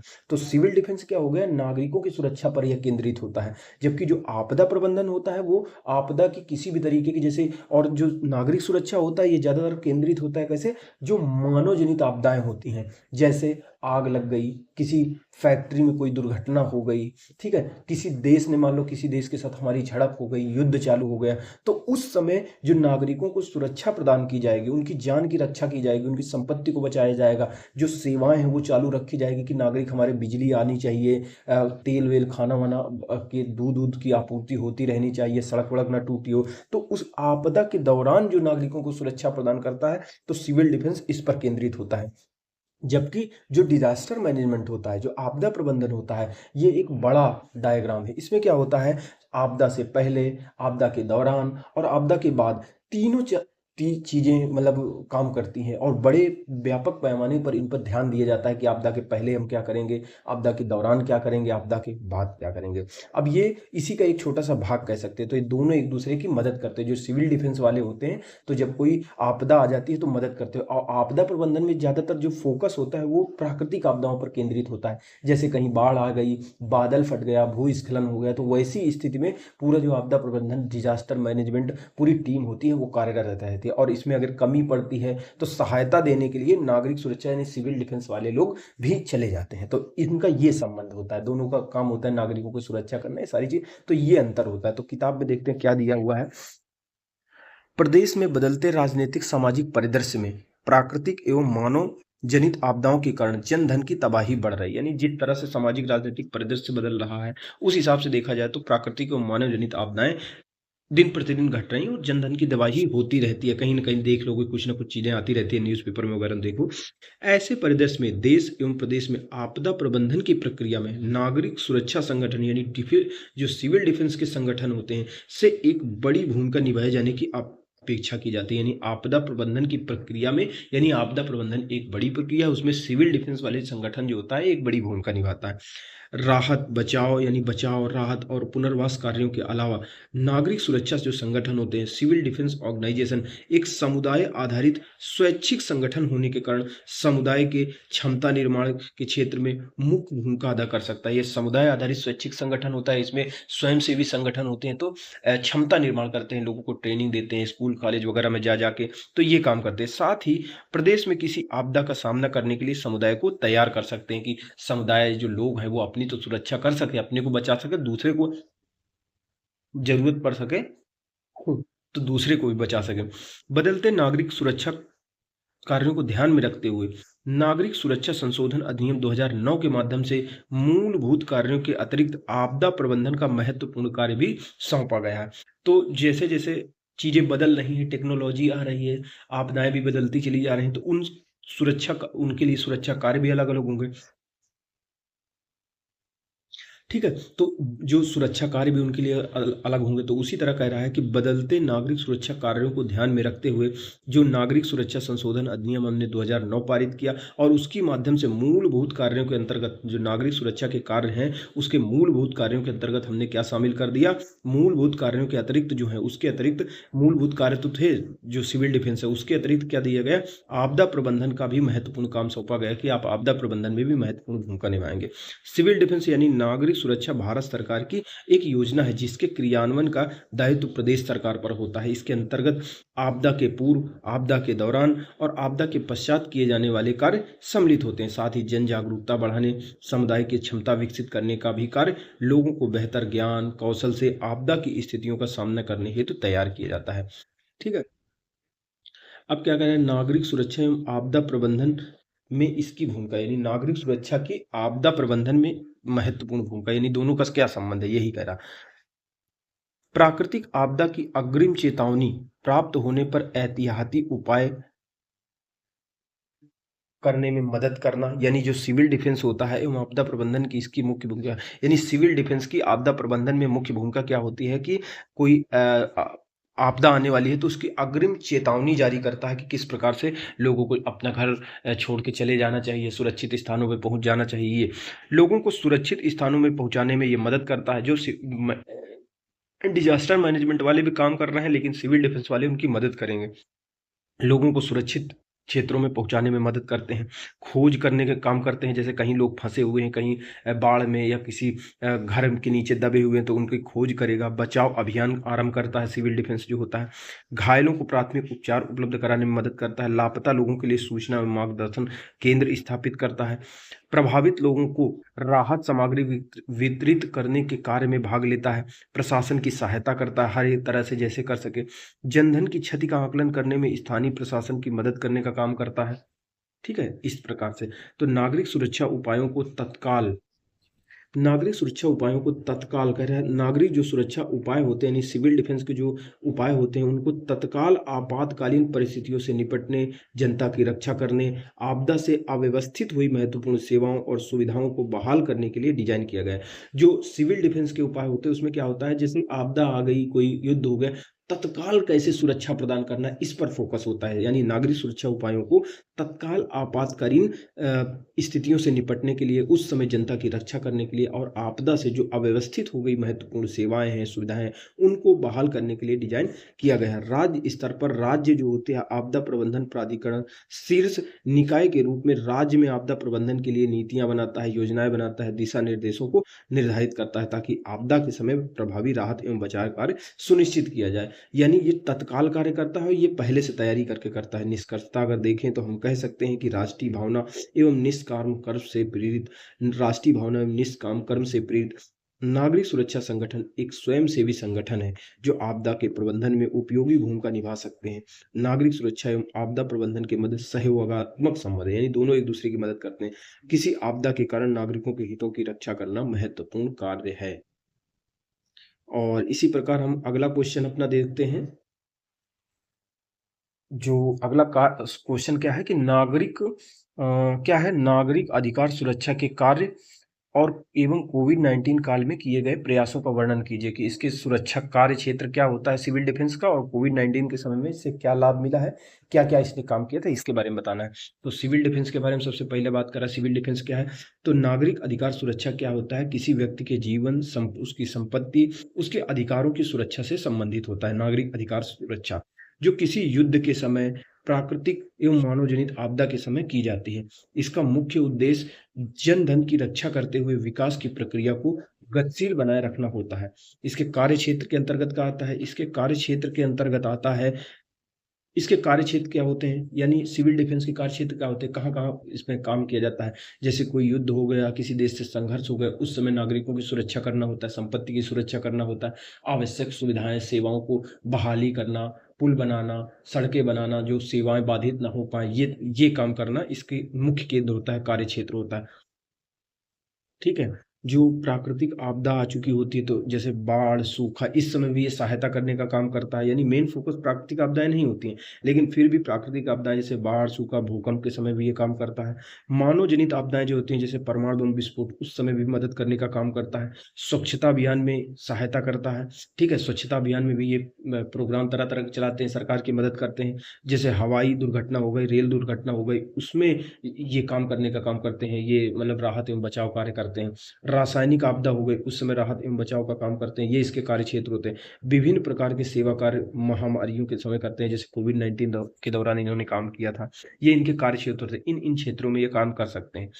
और इस प्रकार विविध प्रकार की विपदाओं या आपदाओं के समय नागरिकों के हितों में राहत एवं बचाव कार्य इस सिविल डिफेंस के द्वारा किया जाता है। भारत में वर्ष 1968 में नागरिक सुरक्षा अधिनियम यानी नागरिक सुरक्षा अधिनियम भारत में सिविल डिफेंस से संबंधित अधिनियम कब पारित हुआ था, 1968 में, और 2009 में इसमें कुछ प्रमुख संशोधन किया गया और संशोधन करके इसके कार्य क्षेत्र का विस्तार किया गया। विश्व में कोरोना वायरस जब आया था, तो कोरोना वायरस के बारे में क्वेश्चन पूछ रहा है ना, तो विश्व में कोरोना वायरस जनित वैश्विक आपदा यानी कोरोना जो वैश्विक आपदा थी, उस समय उत्तर प्रदेश भी अछूता नहीं था। प्रदेश में कोरोना वायरस जैसी घातक बीमारी से लोगों को बचाने के लिए नागरिक सुरक्षा जो सिविल डिफेंस के स्वयं सेवक थे उनके द्वारा विविध स्तर पर काम किए गए। इसका ये प्रभाव रहा, इसी का प्रभाव या परिणाम था कि जो कोविड-19 का प्रसार था, उसका घातक परिणाम कम करने में मदद मिली।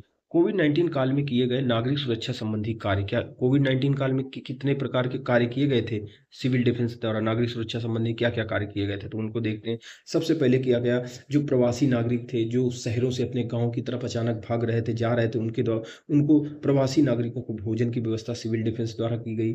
ठीक है, लोगों को जो आश्रय स्थल थे उनकी व्यवस्था की गई, जो फुटपाथ पर रहने वाले थे उनको आश्रय स्थल उपलब्ध कराए गए, व्यक्तिगत सुरक्षा उपकरण उपलब्ध कराए गए, ठीक है, जैसे लोगों में मास्क का, सैनिटाइजर का, औषधियों का वितरण किया गया। सिविल डिफेंस द्वारा जन जागरूकता फैलाई गई कि 2 गज दूरी और ऐसे कुछ था ना, दो दो 10 मीटर दूरी है जरूरी, ऐसे करके कोई आया था तो जन जागरूकता फैलाया गया। राशन का भी वितरण किया गया, इन्हीं के द्वारा चिकित्सा उपकरण बांटे गए, दवा की आपूर्ति सुनिश्चित की गई। कोविड-19 से संक्रमित लोगों की पहचान के लिए उनको एकांत रखने की भी व्यवस्था इसी के द्वारा की गई। कोविड-19 टीकाकरण अभियान को सफल बनाने में भी इन्होंने मदद किया, सिविल डिफेंस वालों ने। कोविड-19 जैसी वैश्विक महामारी के खिलाफ लड़ाई में नागरिक सुरक्षा संगठनों ने, सिविल डिफेंस ऑर्गेनाइजेशन ने महत्वपूर्ण भूमिका निभाई। इन्होंने पोषण की व्यवस्था करने में, स्वास्थ्य सुविधा की जरूरतों की पूर्ति करने में, स्वच्छता का प्रचार प्रसार करने में, जन जागरूकता अभियान फैलाने में और बेघर जो दिहाड़ी मजदूरी करने वाले लोग हैं उनको सहायता करने में, उनको आश्रय स्तर उपलब्ध कराने में, उनको खाना उपलब्ध कराने में महत्वपूर्ण भूमिका निभाई।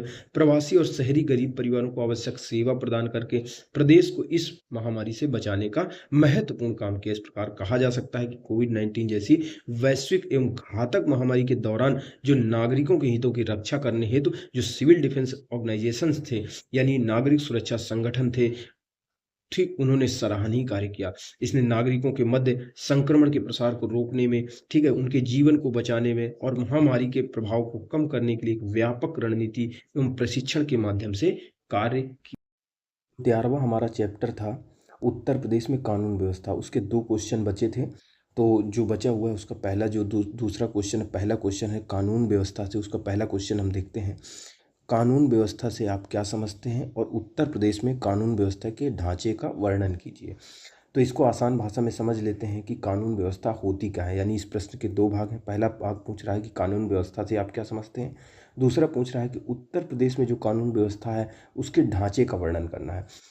तो कानून व्यवस्था यानी एक तरफ कानून एक तरफ व्यवस्था, यानी कानून की व्यवस्था जो राज्य द्वारा कानून बनाए गए हैं, जो विधियां बनाई गई हैं उसके हिसाब से आचरण करना, उसके हिसाब से शासन का संचालन करना, शासन का संचालन करने की जो व्यवस्था है वही कानून व्यवस्था कहलाती है। यानी कानून, राज्य द्वारा जो कानून जो विधियां बनाई जाती हैं उसी के अनुसार शासन का संचालन किया जाए, लोग आचरण करें, नियम चलें, उसी की व्यवस्था को कानून व्यवस्था कहते हैं। तो उत्तर प्रदेश में कानून का ढांचा क्या है, तो उत्तर प्रदेश में कानून के ढांचे की अगर बात करें तो अगर मोटा माटी समझे तो उत्तर प्रदेश में जो सबसे बड़ा कानून व्यवस्था को संभालने के लिए, कानून और व्यवस्था को बनाए रखने के लिए जो सबसे बड़ा अधिकारी होता है, तो उत्तर प्रदेश, पूरे उत्तर प्रदेश में सबसे बड़ा जो पुलिस में अधिकारी होता है वो होता है पुलिस महानिदेशक। ये सबसे बड़ा होता है।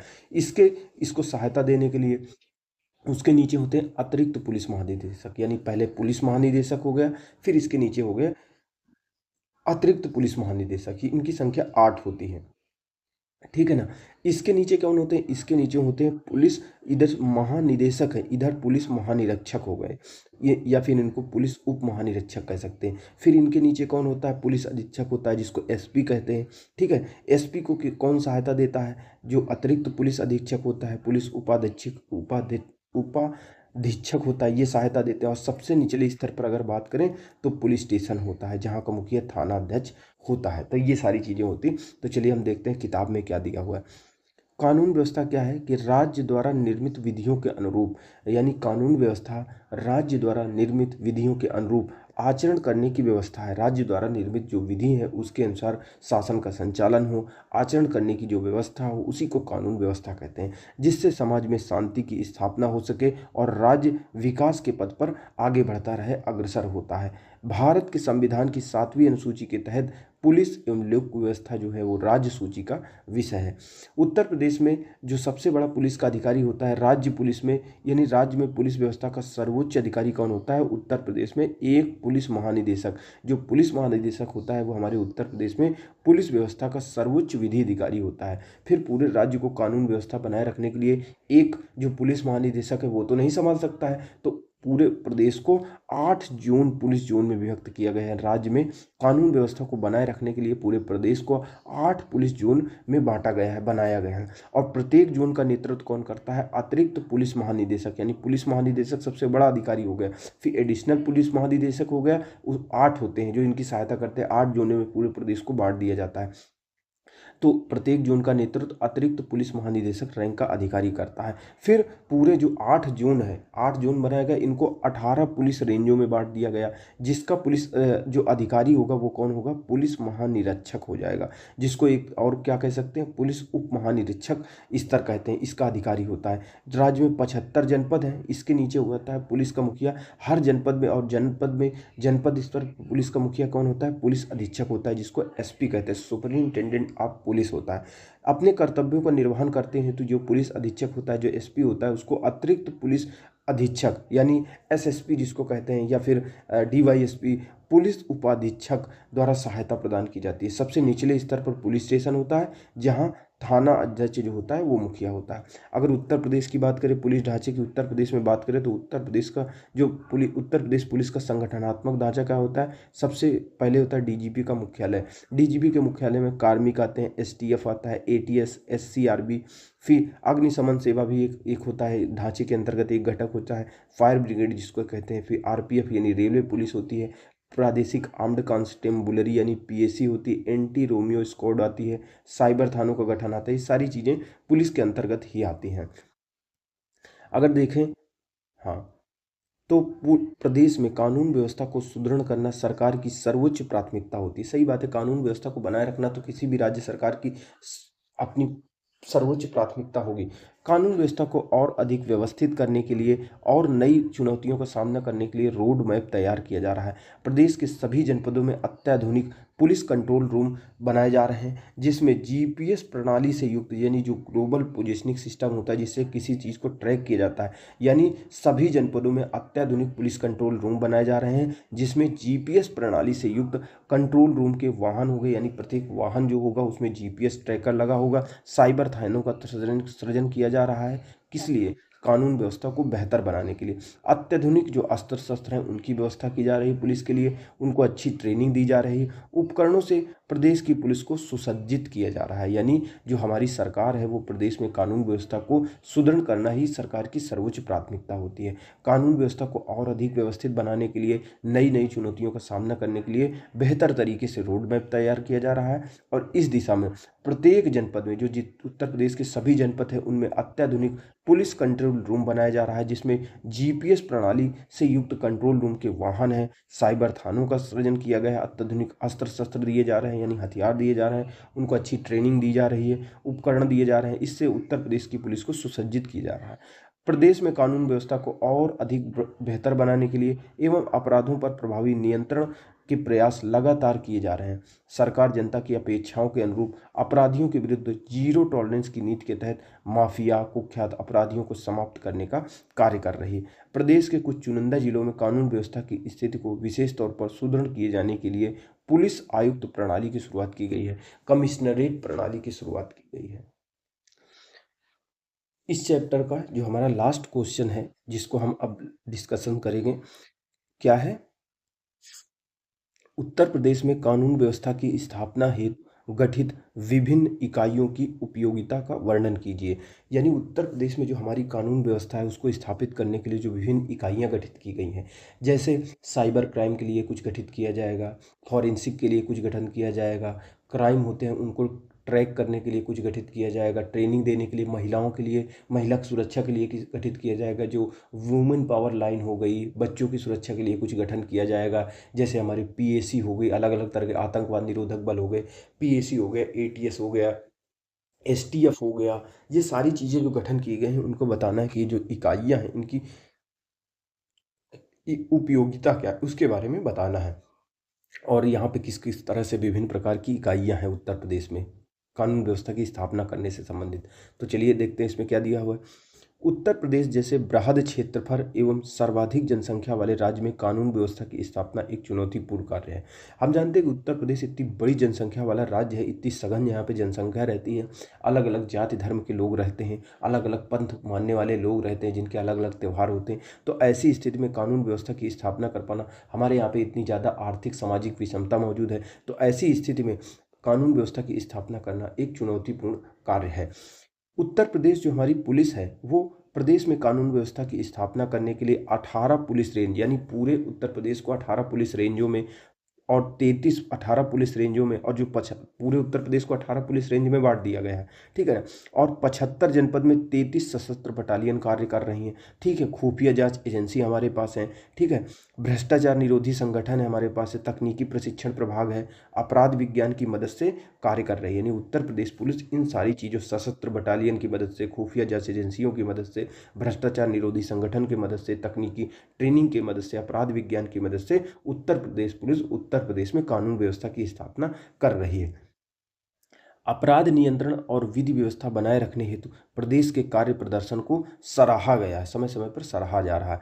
संगठित अपराध एवं आर्थिक अपराध इत्यादि से निपटने के लिए, जो ऑर्गेनाइज्ड क्राइम होते हैं, जो आर्थिक अपराध होते हैं, इनसे निपटने के लिए उत्तर प्रदेश की पुलिस बल में, यानी प्रदेश की पुलिस बल में विभिन्न विशेषज्ञता प्राप्त प्रकोष्ठ अस्तित्व में आए हैं। यानी जैसे संगठित अपराध होते हैं, अलग अलग प्रकार के अपराध होते हैं जो स्पेशलाइज्ड होते हैं, तो उनको पकड़ने के लिए बहुत ही माहिर आदमी होना चाहिए, तो उसके लिए विशेषज्ञता प्राप्त प्रकोष्ठ का गठन किया गया है, वो अस्तित्व में है। अपराध विज्ञान प्रशिक्षण देना, कंप्यूटर हो गया, दूरसंचार, नवीनतम उपकरण, नए वाहन जैसे तकनीकी साधनों के क्षेत्र में आधुनिकीकरण पर बल दिया जा रहा है। प्रदेश में कानून व्यवस्था की स्थापना हेतु विभिन्न इकाइयां, जैसे उत्तर प्रदेश में कानून व्यवस्था की स्थापना करने के लिए विभिन्न इकाइयां, जैसे हमारी सामान्य पुलिस होती है, स्पेशल टास्क फोर्स यानी एसटीएफ होता है, एंटी टेररिस्ट स्क्वाड यानी एटीएस होता है, एससीआरबी है, पीएसी प्रादेशिक आर्म्ड कांस्टेबलरी हो गया, जीआरपी हो गया, तकनीकी सेवा विभाग हो गया, पुलिस कंप्यूटर केंद्र हो गया। ये सारे मिलकर काम कर रहे हैं कि उत्तर प्रदेश में कानून व्यवस्था अच्छे से चलती रहे। अब सरकार ने क्या किया है कि पुलिस कंट्रोल रूम की भी स्थापना की है और एक और नेटवर्क स्थापना की। अपराध एवं अपराधियों को नियंत्रण करने के लिए प्रदेश में 4 पुलिस कंट्रोल रूम बनाने का निर्णय लिया गया है। कहाँ पे? बड़े बड़े जो शहर हैं, एक तो हमारा लखनऊ हो गया, कानपुर हो गया, लखनऊ, कानपुर, प्रयागराज हो गया, और एक गाजियाबाद में। यहाँ पे क्या है, पुलिस कंट्रोल रूम बनाने का निर्णय लिया गया है। इसके साथ साथ एक CCTNS का गठन किया गया है। CCTNS क्या है? Crime and criminal tracking network system, crime and criminal tracking network system. इस योजना के अंतर्गत क्या है कि एक नेटवर्क बनाया जाएगा कि जितने भी अपराध हैं, अपराधी हैं, इनको एक नेटवर्क के माध्यम से इन सारे से संबंधित, यानी अपराध और अपराधियों से संबंधित जितनी भी जानकारी है, उसको एक नेटवर्क बना करके जितने भी इन सारी चीज़ों पर नज़र रखने वाले हैं, उत्तर प्रदेश में कानून व्यवस्था को सही करने वाले हैं, संभालने वाले लोग हैं, चाहे वो अधिकारी हों, थाने हों, बड़े बड़े कंट्रोल रूम हो, चाहे साइबर क्राइम थाना हो, महिला प्रकोष्ठ हो, बड़े बड़े अधिकारी हैं, उन सबको आपस में जोड़ दिया जाएगा, जिससे कि क्राइम और क्रिमिनल को ट्रैक किया जा सके, उनसे निपटा जा सके। यानी उत्तर प्रदेश में क्राइम एवं क्रिमिनल ट्रैकिंग नेटवर्क सिस्टम की योजना के तहत प्रदेश के सभी थानों, जितने भी थाने हैं, पुलिस कंट्रोल रूम हैं, जितने भी बड़े बड़े पुलिस अधिकारी हैं, इनके कार्यालय हो गए, क्षेत्राधिकारी हो गए, जो अपर पुलिस अधीक्षक हो गए, पुलिस अधीक्षक हो गए, परिक्षेत्रीय कार्यालय हो गए, डीजीपी कार्यालय हो गए, इन सभी को ये जो CCTNS का नेटवर्क है, उस नेटवर्किंग के माध्यम से आपस में जोड़ देने की पूरी पूरी योजना बनाई गई है। यानी इससे इनको जोड़ दिया गया है। इससे क्या होगा? आधुनिक संचार माध्यमों से अपराध नियंत्रण सुदृढ़ किया जा सकेगा, यानी अपराध पर नियंत्रण लगाया जा सकेगा। प्रदेश में बढ़ते साइबर अपराधों से प्रभावी ढंग से निपटने हेतु साइबर क्राइम थाना लखनऊ और गौतम बुद्ध नगर के अलावा, यानी प्रदेश में जितने साइबर अपराध बढ़ रहे थे उससे निपटने के लिए जो साइबर क्राइम थाना है लखनऊ और गौतम बुद्ध में तो स्थापित किया गया है। इसके अलावा 16 परिक्षेत्रीय मुख्यालयों पर एक एक साइबर क्राइम थाने की स्थापना की गई है। प्रदेश के 1535 थानों पर, यानी 1535 थाने प्रदेश में ऐसे हैं जहां महिला हेल्प डेस्क की स्थापना की गई है, वीमेन पावर लाइन 1090 की स्थापना की गई, महिला सम्मान प्रकोष्ठ की स्थापना की गई है। इस प्रकार प्रदेश में कानून व्यवस्था को सुदृढ़ कर जनमानस में सुरक्षा की भावना को और अधिक सुदृढ़ करने तथा अपराधियों के अंतर्गत कानून का भय पैदा करने के साथ अपराधियों के प्रति जीरो टॉलरेंस की नीति के तहत वर्तमान सरकार महत्वपूर्ण भूमिका निभा रही है। उत्तर प्रदेश में संगठित अपराध का सफाया हुआ है इस नीति के कारण, और इन सब का परिणाम रहा है कि प्रदेश में कानून व्यवस्था में लगातार सुधार हुआ है। तो इस तरह से हमारा ये पूरा चैप्टर खत्म।